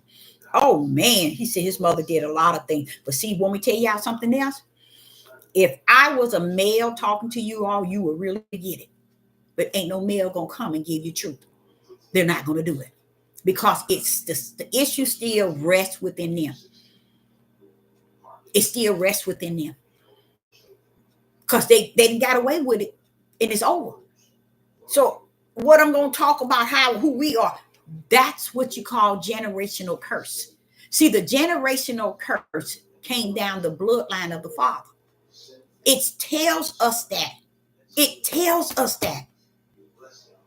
Why is it in Isaiah 3 telling the men of Judah and Israel that I'm going to deal with you? But it says here, and as for my people, children are their oppressor. What Israel and Judah don't understand about that, especially Judah. Children are oppressing who? The only one that's there. And this is what he gets away with. Because they're not going to oppress nobody but the one that's going to feed them, put a roof over their head, put clothes on their back. And mothers have done some things that they should never have done. But you also got to see the picture clear. She had to take over the child of that man's seed, which Yah said that his iniquity was going to go down his children, that the woman has to take care of. See, that people don't get it. Nobody really get that. And I'm like saying, but Father, you said that way back in Exodus. What is it that went on to this year to where nobody ever saw it? That's why I say to y'all, I am so grateful that he teaches me every day something that I never knew. I am so grateful. And in spite of the grateful, guess what else happens? It's great sorrow, endurance, and long suffering. Because you got to sit in this basket of truth. You got to sit in this basket of truth. And guess what? Nothing can be done about it. It's over. It's finished. They're not going to turn around and say, wait a minute, we dropped the ball. No, they ain't. Because they dropped it intentionally and didn't go back to repent to the Father himself. So as you look at that, and then he sits, and then it says in Isaiah 3 and verse 12, but I was saying about mine. Let's take 34 years. Play ball? Nope. Read a book? Nope. Talk to me? Nope. Just imagine a man in a house like that for 34 years. Never communicating with his own children. These children don't know nothing about his family. They don't know nothing about him. The only thing they know is what I tell them. And it's at a point where they don't want to know. They don't care to know. It's like, so what? But you're living out his life. Don't you see that you're doing exactly what he's doing? What he did 30-something years? You're doing the same thing. See, that's that iniquity. That's the only way the Father said the only way the generational curse can be done away with, where you're not going to be seeing the children carrying the sin of the father. When we tell you what he said, is when the child don't do the same thing the father done. Don't repeat what the father has done. And a lot of times those are the ones that spiritual seed that says, no, I don't want to take on that wicked side. I want to do something that is righteous. And so you look at the whole world, even the Europeans, they had the seeds in them. No one ever looked at the picture for what it is. So when I hear these men talk and brag about their mothers and how they tired of these men, I said, see their father, so it ain't me. He said, no. He said, how many you got saying it? I said, yeah, you're right. I have tapped into the video and sent it to my message. Every man that talks about his mother. Every man that I come across on TikTok or anywhere that talks about his mother. Because I love it when they say that they was left with the ball. They was left to do everything. My mother raised me and worked 2 jobs. When we slept in the car, but mama made sure I ate, I slept well. I mean, when you hear them talking about that, I don't understand why is this world and why in this whole big old world, no one is gripping that. DMX said his mother did the opposite. Did a lot of beating him and doing all kind of stuff to him. And he was just crying, telling the story. But when it all said and done, mama did that. Mama gonna be judged to hell as well. But you better think about also the way you feel about mama. Because the father didn't tell you to feel a way about mama. He said, your forefathers, your father. Because whatever he is, if he don't train you up in righteous, he's going to train you up in his own wicked way that he got from his father. But the worst thing about it, they don't train him up. They don't have nothing to do with him. And the father can come in on the scene after 30, 40 years, and you should see the children, the daughter, and the son. It's like heavens had came down before them. Man, it left you 40 years. Now you got hate toward mama, and you ain't seen him in 40 years. Now he the angels and she's the devil. Ooh-wee. Ooh-wee. To me, that's deep. That's some deep stuff. And the more and more I see what y'all is spreading out before me in clear sight, I said, this is why this world is the way that it is. I sat back and I listened, and I did, y'all. I listened to Michael Jackson. I listened to James Brown, and I listened to some of those old singers. And all this time, some things that they were singing, they was warning us. They was warning us of things. A lot of things they were warning us through their music. And we missed it. It's just so much about Judah that's off the chain. The reason why the Europeans, nor the heathens, nor the Gentile, do y'all know they supposed to be afraid of our men? Y'all didn't know that, did you? But they see that our men have not upheld their family. And they look down on them. They're not afraid of them. They're not even moved by. They'll take them out at a blink of an eye because the position of Judah is so low. And they don't want you to say nothing. They don't want you to talk about it. They don't want you to preach about it. You know what? If you got a pin needle of light, that's what you should be wanting. So that's that. I kind of covered a little of it, but this part right here is the one the Father, this verse in Isaiah chapter 12, the Father said, now you give that, you post that onto that other, the people, when you hear them women talking about their mother, you need to post these verses so that they can read. Are they going to read? No. Too much hurt. And when we tell you something else, the Father revealed to me, he say, not only are they're hurt because daddy is living in them. Daddy's living in them. And they have no idea of how they are to battle what is in them. So they got to blame that which is on the outside of them because they're hurting from the inside and they don't know how to heal it. That's going back to women not telling the truth about the Father. They want to tell the men, they want to tell the truth, they want to tell the children only certain things, which is good. No, you got to take the both of who he is.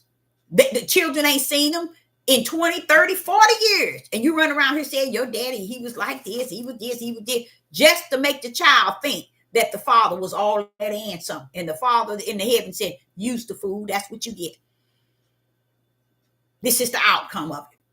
Because you've been lying to, and many women do that. They lie to these children, and these children, coming up just like the Father. And don't see nothing wrong with it. But when it happened to where they have to go and get a marriage or get a woman to marry them, then now hell is hitting its ceiling. Why? Because your son now doing something to the woman, his wife, that your husband did to you. You kept it shh. God wasn't keeping this shh when he said train them up in the way they should go. He meant that, in the way of righteous. But what they did, they didn't train them up at all. They left them to go over to Sally and drop a load there. Left Sally to go over to Mary and drop a load there and walk around with their chest puffed out today, saying we kings, we leader, and we ruler. We left every household we went into and left children. Now I've got a new wife. She's a virgin. See how sick they are? Today I didn't even look at it. It was something on, and it had to do with men dating several women, and now it's okay for them, and they don't have to do anything. Just be there every now and then. And the women don't mind if they go here. The Father said to me with a small, quiet voice, he said, that is not how I created it to be in righteous. But since the man, like James Brown said, this is a man's world, they don't even understand what James Brown was saying. They have no idea. None whatsoever. Because if it was a man's world, and men seem to think that it was, and it is, and he was the Spirit was telling me about way back where the men get this idea of when a woman, a young girl, come on her cycle, she's in her womanhood. And back then, he said, they were stealing, not stealing, but taking young girls back then. They've been doing it. It's nothing. It's just like the Roman Pope. The Romans back in the days. They had them little boys as they look. They've been taking them, y'all. Today, it's the norm. And now they don't have no shame in it. Everybody just doing whatever they want to do, and ain't nobody saying nothing about nothing. That's why y'all got to come and show up and show out. That's why a lot of things that you don't know that's actually taking place, and a lot of us is so into our own zone, we're just assuming that all is well since it ain't me. but you just don't know. You just don't know. You today, me tomorrow. That's why I don't ever say and put nothing into a situation that's so perfect outside of Yah.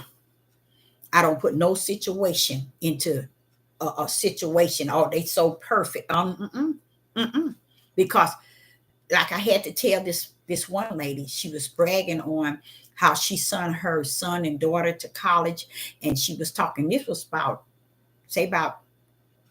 18 years ago. She was bragging on how her kids went to college and they went and got a career and they doing real good. And these kids today is horrible. But the father said, today is one, tomorrow is another. Because heavens knows who he rightly divided with the sword. We don't know it because we want to make it as pretty as we think we see it. Even though when we do that, Yah would allow things to come up on situations to show you that the picture ain't as pretty that it appeared to be on the wall. It's not as, like I told you, even with my kids, people would been telling me that ever since I've had all these children, even before I had the 6, people have always told me about my children like that. Always. And then my mother always told me too. She said, you talking about the kids you got, they're so well-mannered, they're so pleasant. But you know what? I would not put them on no pedestal like that. I will not put them on that pedestal because I am of the Spirit. And I am grateful that the Father has not allowed me to place them above what he has placed in me, and that's his Spirit. If they're going to be like Yah, then I can place them there. But if they don't have the Holy Spirit, they ain't nothing but flesh. Okay? That's what make them who they are. It's the Holy Spirit. That's it. Anything outside of that, no. What you don't know won't hurt you. But the truth of the matter, only thing can make that, put that perfection in these children, and when they become adults, is the Holy Spirit. Not the Holy Spirit in you, but the Holy Spirit that will be in them, that can get them to that same level. Because I don't think nothing is level. Because when you look at it like that, it's leveled that way in the flesh. You see, it's leveled that way in the flesh. Because if they're going to be leveled that way, they're going to be leveled that way in the Holy Spirit. And in the Holy Spirit itself. Same thing with mine. If they don't have the Holy Spirit, I'm not going to level them. Even though the world tells me I got the best. But I'm not going to level them there, because if they don't have the Holy Spirit, they can't be leveled. That's the only thing can bring you to a level of perfection. It's what is in you. And that's the only thing. I know we think that, we see they flesh. No, I ain't talking to flesh. Because he said, in a man's eyes is clean in his own eyes. And that's like a lot of mothers. Their children is pure clean in their own eyes. If only you could see with open eyes. See, he knows that. Y'all already know that. And he said, they're clean in their own eyes, Deborah, but Proverbs 16, he said, but they, let me go there. Let me show you. This is showing you exactly what I'm talking about. Watch this here. Even though they tell me you got the best kids and they're so well mannered. Look. Do they have the Ruach? Ain't nobody good nowhere until they got that. Okay. Now right here it says, watch this here, y'all.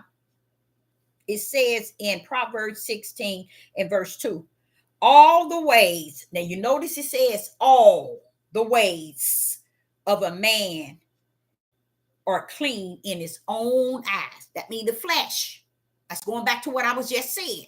Going back to what I was just saying. Going back to what I was just saying. In the flesh, they all perfected and clean. And we know it's not the clean of the light, it's the clean of the darkness. Because listen to what he says. Proverbs 16 and verse 2. All the ways of a man are clean in his own eyes. He's speaking of flesh. And that's also the point I was saying, how if you keep on cleaning these men up in the eyes of these children, their seed, what happens when when they get a hold of it, is they see where it has been told that they are the product of their father's sin. When are they going to grip that? They ain't going to ever get it, because nobody would tell them, because you're so busy trying to make them look perfect. You see? And father ain't been in the house 15, 20, 30, 40 years. But you done made him so perfect in their eyes to where they hating on you. But that's about right. Because they ain't got nothing to hate on him for. Because you the one feeding them. You the one making sure they got a roof over their head. You the one making sure that they went to school and did the things to go. So they can't hate him. They got to hate you. They don't know enough about him. They don't know that the Most High created him to train them up in righteous. They so ignorant, the women and the men. They so ignorant, he didn't train you up. So who's supposed to train you up? You got to come out of the order. And what the order is, now woman got to train you up. Because the one that had you and the iniquity that's in him, the father said he's going to follow the children. What is that telling you? Even Yah himself is coming down the bloodline of the father, and he ain't skipping a beat. He ain't skipping a beat. And this is what he was dealing with me earlier today. I'm not going to do it everything they think their way. Nothing is going to be their way. It's going to stick to the way in the order in which heaven had orchestrated. And so what, Deborah? They've been out of order since the beginning, when I knew it all the time that they would. That's why I know minds. You see, that's why I told Satan, I got mine, you got yours. I know what is mine. So when you see all these women going up against their mothers, a lot of, say if a mother was on crack for 15 years and the children had to be raised in the house with a crack mom, you see what she went through. First thing you should say, when I don't want to be like that. When I get out and don't ever come back. You can call to check on mama, see if she okay. But once you get to that age and when you need to get out, get out. So what happened? When you leave out, guess what? You still as ignorant as you were in there as when you're going to come out, because now you're 40 years old and you didn't learn that the Most High Yah is locking you in on the ways of your daddy, not the crack that your mother had. Oh, now you don't see it, do you? You still don't see it, do you? See, that's what they did not understand. And they don't understand. It's still going to keep the protocol in which heaven has orchestrated it. It ain't coming off for nobody. So here it is in Proverbs 16 and verse 2. All the ways of a man is clean in his own eyes. That's in the flesh. We want to make everything clean for them in their own eyes. Watch this, watch this, watch this. And it says, still in verse 2, but Yah read the spirits. You see that S on the back of it? You see that S on the back of it? That means demonic spirits didn't attach themselves to them while they thinking they clean in their own eyes. What did I tell you? Ain't nobody clean in their own eyes. You're ugly in your own eyes. In your own eyes, in your flesh, you ugly. Call it for what it is. But where you can be clean is in your spirit. But where he says they run around here talking about they all clean, they all perfect, they all good. Check. What do you mean check? Check. I'm weighing the spirits in them. All them demonic spirits that attach themselves to them. Y'all say, I'm going to weigh that, Deborah. While they run around here saying they clean. That's the same thing going back to how they have been living the lie. And women have covered up. The worstest thing that has happened from what I can see since I've been living is I've watched women cover up men so that the children cannot know nor see or identify who they are themselves. So what do?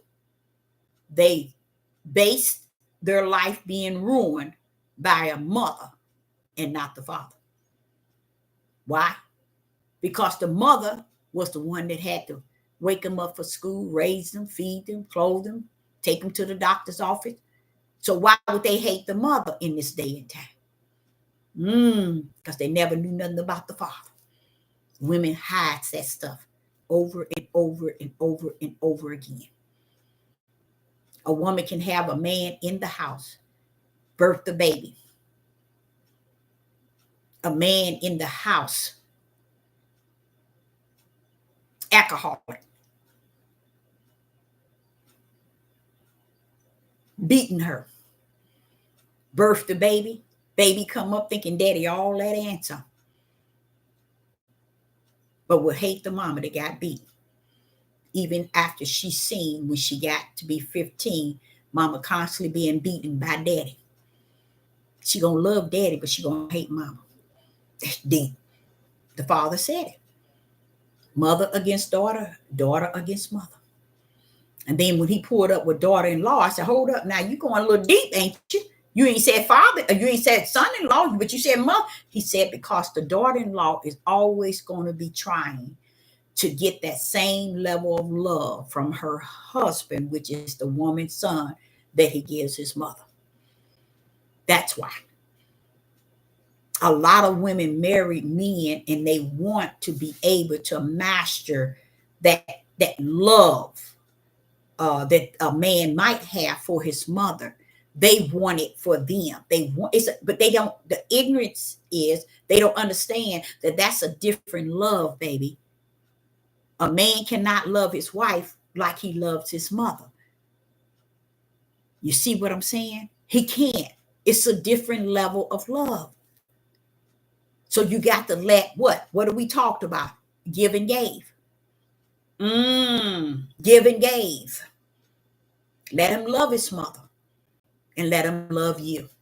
Give him that. Give him that space to love his mother. And give him that space to love you. Because if he have that much love for his mother, guess what? He's going to have just as much love for you. But it's a different love. Going back to what I said, it's called give and gave. That's what it's all about. What you're willing to give and give. And even with this situation where these daughters are that's why I got to do the video. These daughters are doing these things and degrading their mother. And the people have to understand. No, they don't have to. The understanding comes in when heaven has orchestrated it on the earth. He already orchestrated. And guess what? The world never knew. They didn't know that the generational curse come down the bloodline and the sin of the father. And that's why a lot of young men and young women has gotten away with all of this wild acting and fighting and killing, is because they never knew the father's seed, nor his father, nor his father's father. Never knew it. Never knew nothing about it. And they go on hating the one that stuck it out. So when you get to Deuteronomy 20:28, he tells you the man will leave his children and won't give them anything to eat. That's what it says in Deuteronomy. And it says the woman, she's going to be left with the children to take care of them. Go and look at it. because she's going to have hate for the man of her bosom. He's going to have a hate for the wife of his bosom. But listen to where it says in Deuteronomy about the children. Only one supposed to lead the children was the men. So how is it the woman's fault? You see how women have gotten a bad deal, and it's over. It's finished. Because I believe women played one of the biggest role in them, especially the women of Judah, the biggest role in them having to get and be looked at in this end days in a bad situation, even amongst their own men. So the children never knew that. You mean to tell me that I got ways in me that is my father's? Or you got to be kidding. I was wondering why I did this, did. And you mean all the time it was in someone I knew? My father? My dad? That I didn't know? Yes. That's where it rests. That's where it rests. You see? It's the world got a name for it. The world called it generational curse. The world calls it generational curse. See, they got sense enough to know that it's something. But people who try to walk in the light, they don't have a word to speak because they think all is well. And I remember my oldest, listen to this, y'all. Let me tell y'all what happened. My oldest sister, she had a son and a daughter. And she used to say all the time, I don't say nothing to them about their daddy. I don't say nothing. And she was married, 36 years? She said, I don't say nothing to them about their daddy. Nothing. I don't talk about their daddy to them. I don't say nothing to them about their daddy. Son got murdered doing what daddy did. Same thing. You see, when you think you being smart, 99, I'm going to give it 90% of women, Judith women, has it bad trying to cover up the truth. Because if they don't know the truth, how is it that they're going to know not to walk in that same way? And that's where he teaches us how to come out of the generational curse. Once we understand what the curse is that's in the family, where we see it and we say, okay, I'm not going to be like that. I'm going to go the other way. That's giving you a chance to turn this generational curse into something different. But if you don't give them nothing to go on or why this is like this, then they just out there getting mad with themselves because the habits they got, the addictions they got, the things about them they do not like, the things that's going on in their bodies they don't understand because you never gave them who their father was. You thought it was too cute. Leave them alone. Don't say nothing. Don't say nothing. They ain't. And when it all said and done, they gonna repeat their father's sins from generation to generation, especially the daughters. When they finish cussing their mama out, going off on her and saying what they saying to their mama, because they think that, oh, their mama was the worst of the worst. You know why your mama was the worst of the worst? It's because she left you long time ago when she left your daddy. She just was too ignorant to know she never left your daddy because you are your daddy all over again. And that's something women will not own, but that's what you call spirit and truth. So you want to read this book and you want to read this instructions and direction book and talk about this is the word, and you want to understand. That's the father told me they read that book, Deborah, and they don't even take to what they read. And I found that to be true. Because when I think of it, I will visit the iniquity of the father 3 to 4 generation. And if it does not beat the generational curse, he'll go another 3 and 4. It can't keep, it's all the way to today. because no one was able to get in there and beat the curse itself outside of those who are the spiritual ones. And guess what happened, baby? Let me explain to the one that's the spiritual seed. So the spiritual seed, see, Yah is not going to cross out his word. He's not going to cross it out. He's going to let it stay firm. So here go the spiritual seed of this man coming down this son. But the son is the spiritual seed. Guess what's coming down? The iniquity of the father still coming down that spiritual seed. Still coming down that spiritual seed. Because that's a spiritual seed, y'all gonna work with that spiritual seed. And that spiritual seed gonna see things in itself as time go on that was not pleasant, that they didn't like. You see? And light gonna come to deliver it out of the darkness. You get what I'm saying? Why do you think Yeshua came down? To die for the blood sacrifice for the sin of all mankind. You see? So it ain't like sin ain't still existing. It's still the same thing. Coming on down the bloodline. Even to those who are the spiritual seed.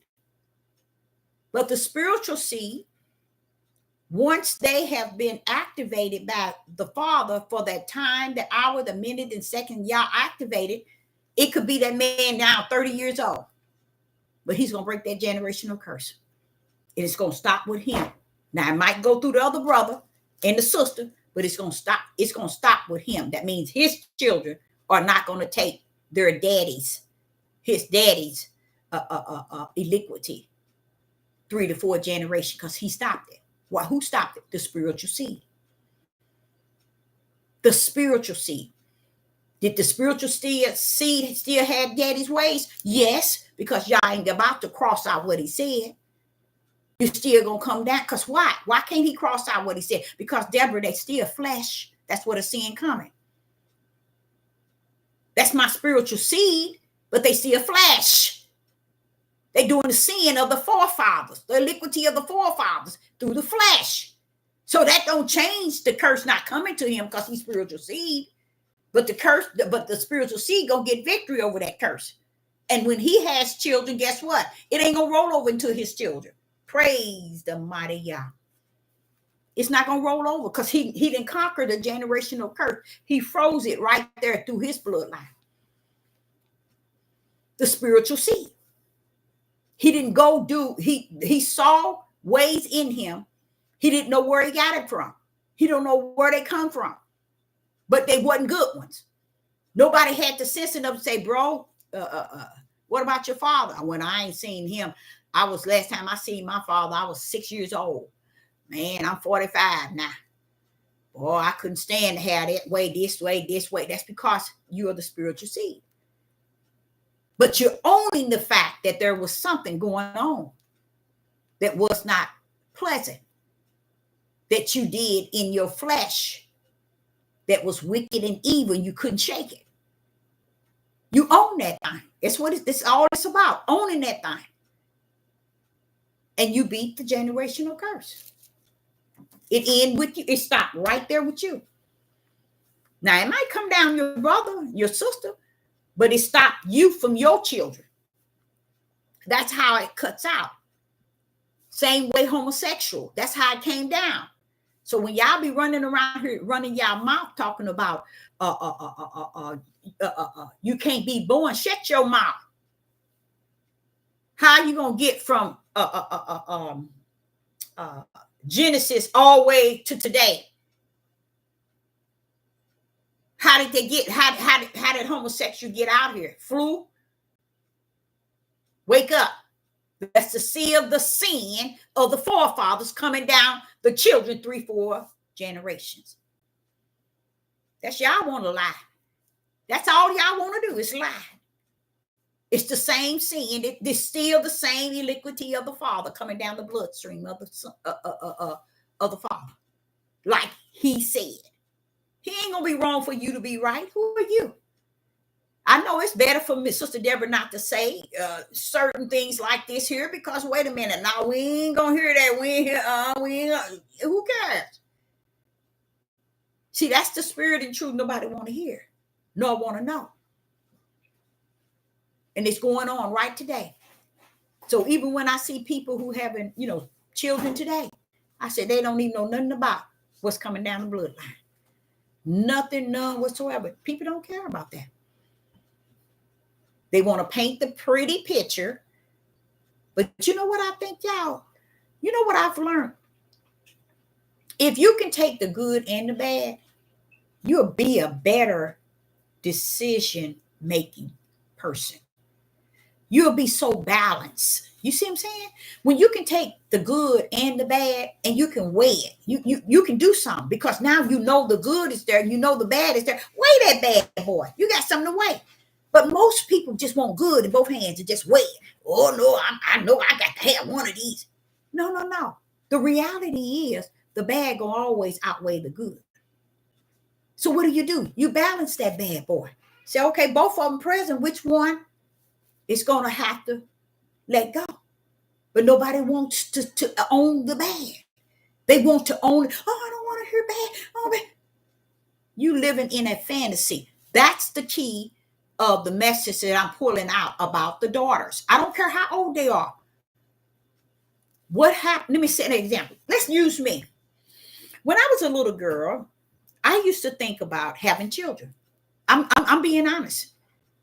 When I was like 8 years old, I said, when I have children, because my mother had 7, but when I have kids, I'm going to have kids. I'm going to have kids. And I said I was going to have 3 children, and I was going to have a husband and a wife. A husband, and I was going to be a wife. 8 years old. And my whole fantasy, all my teenager, young adult, was to be the best wife I could be, to be the best mother I could be. And it started when I was like 8 years old. That was my whole overall. That was what you call a fantasy. And guess what? That's what's wrong with women today. They're living out fantasy and no reality.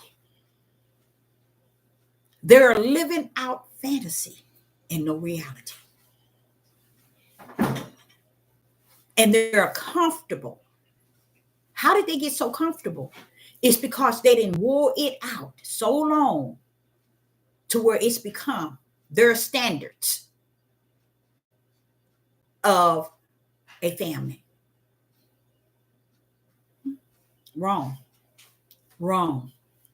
Not weighing the two, the bad and the good. You take back both of those bad boys.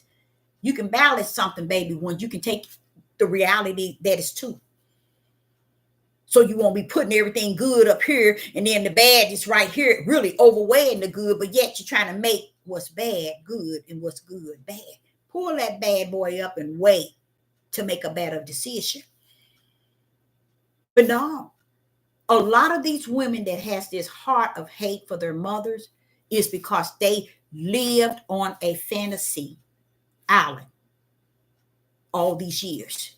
And they're trying to reach that goal of having a marriage and a children and a family and certain things to go the way that fantasy have lived within them for so long.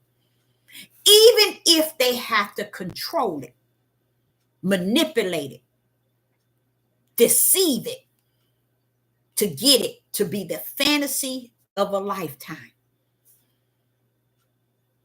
That's what's wrong with a lot of the daughters of Zion who have hate toward their mothers because they feel that upset. I came up and she failed. Why she failed? Because she wasn't like my fantasy of a mother. Ooh. I have a fantasy of what a mother's supposed to do. She's supposed to do this with her daughter, this with her daughter, this with her daughter. She's supposed to do this, she's supposed to do this. That's your fantasy that you've been living for too long, to the point your fantasy has become your fake reality. Your fantasy can override your marriage. because it's a fantasy that you've been fantasizing. And then when you see that you're an adult and you're getting ready to reach that fantasy island, you look over here at mama. Oh, she didn't do this. She didn't do this. She ain't got this. She ain't got this. She didn't do this. She didn't do this. And I didn't get to do this. And I didn't get to do that. She ain't got the perfect fantasy of a family and a husband that I have here. Because it's all here, y'all. It's a mental thing. I just wish I could pull up that lady. I thought I had saved that video. If y'all hear it, it ain't no need y'all hearing it. Because the Father said the reality is it's too clearly seen. It's out here. It's going on. It's been going on. And these women old enough, you see them pulling up at 35, 40, 45, 50. Why didn't you say nothing about when you was at somebody's house, 16 years old, your friend's house, and her brother raped you? You ain't never said nothing to mama. You see? Oh, but it's mama's fault. Mama never knew nothing about it, but it's her fault. Because you wanted to go over to your friend and she told you can go over there for 1 hour. And within that 1 hour, you got raped and you didn't come back to tell mama. But who you blame? Oh, I got to blame mama. Everything has been put on mom for so long to the point of what you see today. Men have gotten away with everything. And woman is the mother is to blame for it. Now let's just say, if I was a crackhead and I had 6 children and I'm in the house and they see me smoking crack and always sleeping tired and not taking them to school, not doing this and not doing that. Then they say, when we came up, you was always on crack and you was always on this and you was always on this. Okay? Give and gave. What are you doing now?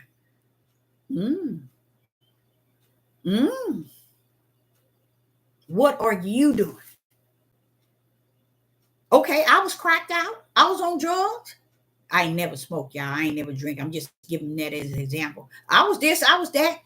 But do you think for 1 minute, I'm going to shoot everybody down. Everybody looking cockeyed, I'm going to make you be cockeyed. How it's going to get shot down. And the reality is, in your instructions and direction, when you pull up at that throne, he don't want to hear what your mama did. He's not going to hear what your daddy did. He's going to say, well, what did you do? Praise the mighty God. That alone lets you know. You sit your tail out here and you clown with your mother if you want to. See if you're going to clown at that throne come judgment. Because your name going to be written where it already should go.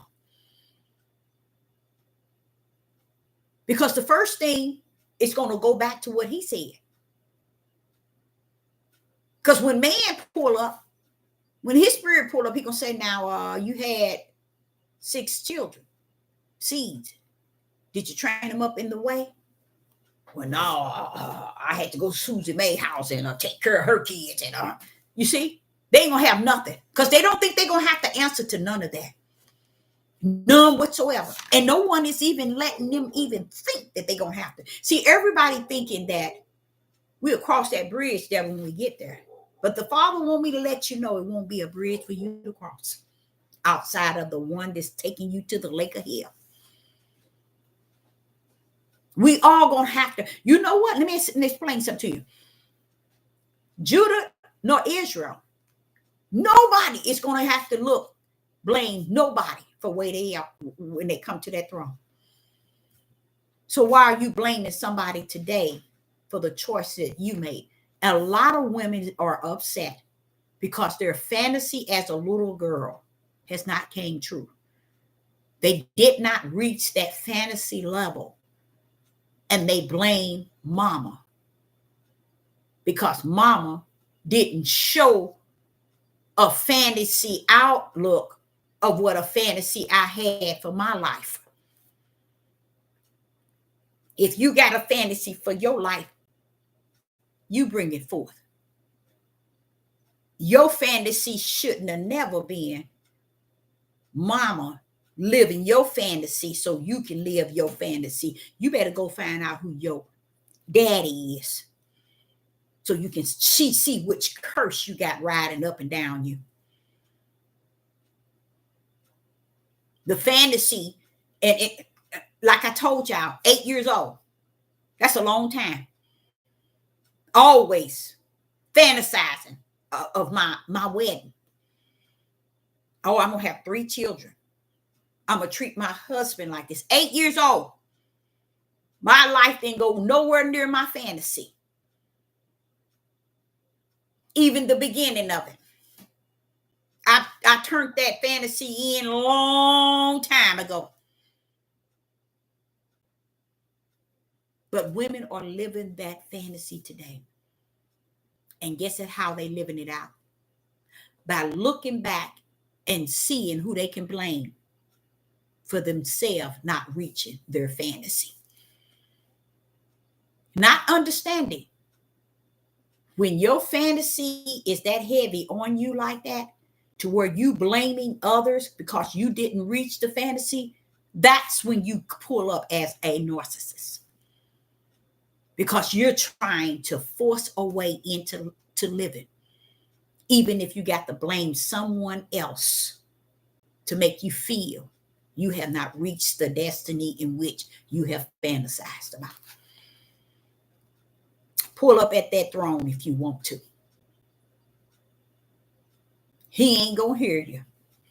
He don't want to know what your mama did. He ain't gonna want to know what your daddy did. He gonna say, what did you do?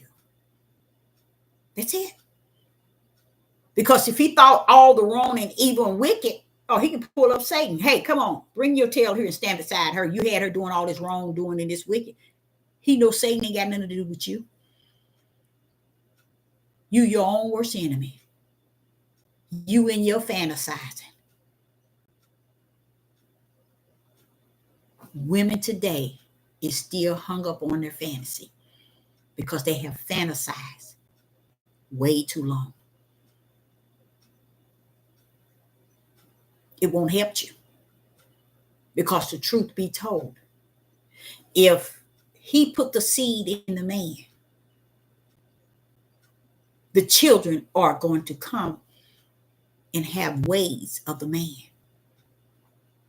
It's going to destroy your whole fantasy to where you won't be able to go to Fantasy Island ever again in your life. That's truth, y'all. Because you have to be able to understand the way he that orchestrated it from the kingdom orchestrated it. And don't second guess him. Second guess your own self. Because it's going to go according to the way he said. Not the way according to the way you see your fantasy panning out. In which way it's going to go. Oh, it's going to go left. No, it's going to go right. It's going to go right. I'm going left. I'm going right. So I say unto you, be very, what am I doing? Be very cautious. It's really, honestly, it's too late.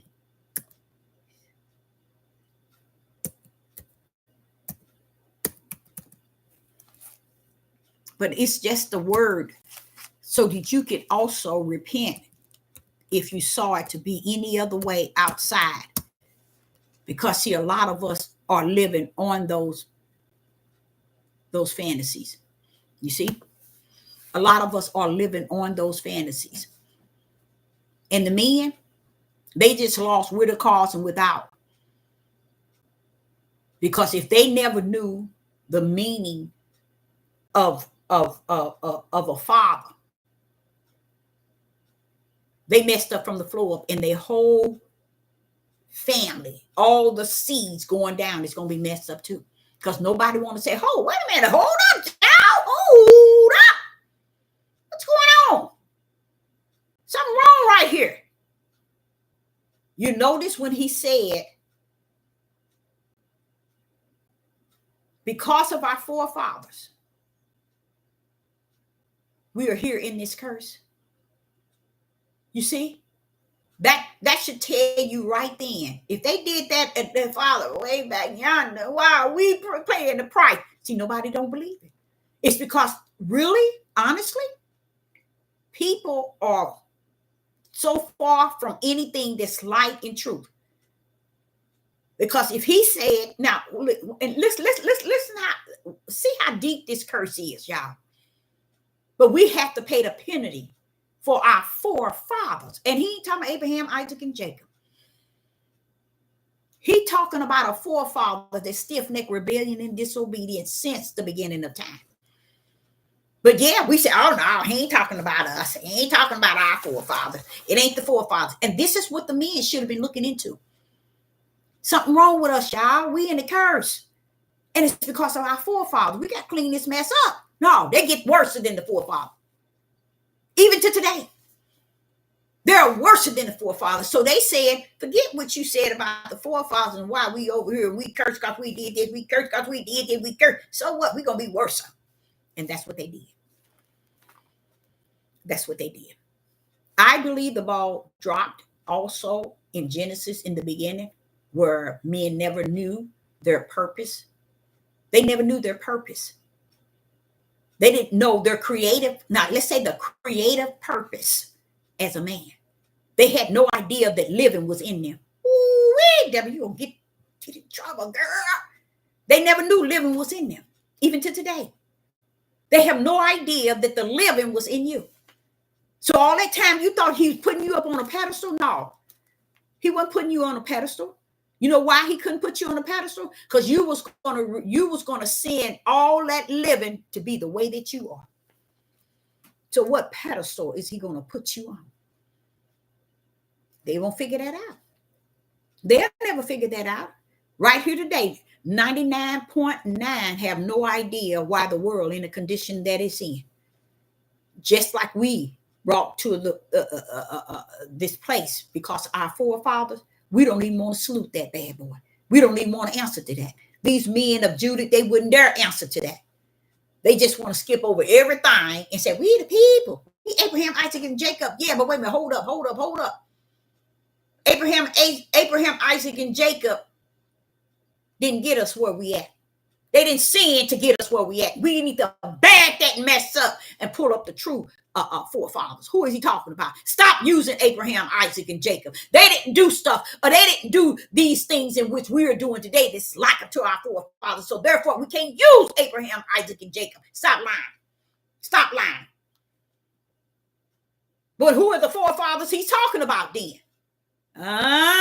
You. Worse than your forefathers. And he ain't talking about Abraham, Isaac, and Jacob. This is the scapegoat. This is how they see how they can pull Abraham, Isaac, and Jacob out. The forefathers of Abraham, Isaac, and Jacob. Look how they pull them out. Quick. No, don't pull them out. Don't pull them. They ain't got nothing to do with this.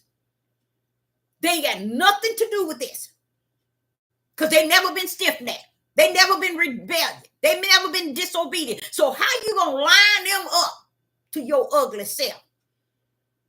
You better pull out the right forefathers so you can get this. You ain't better do nothing. You ain't gonna get nothing. It's over. So Sister Deborah, I hope you got something out of it. But what you don't know won't hurt you until you get to the kingdom. And then the fire itself.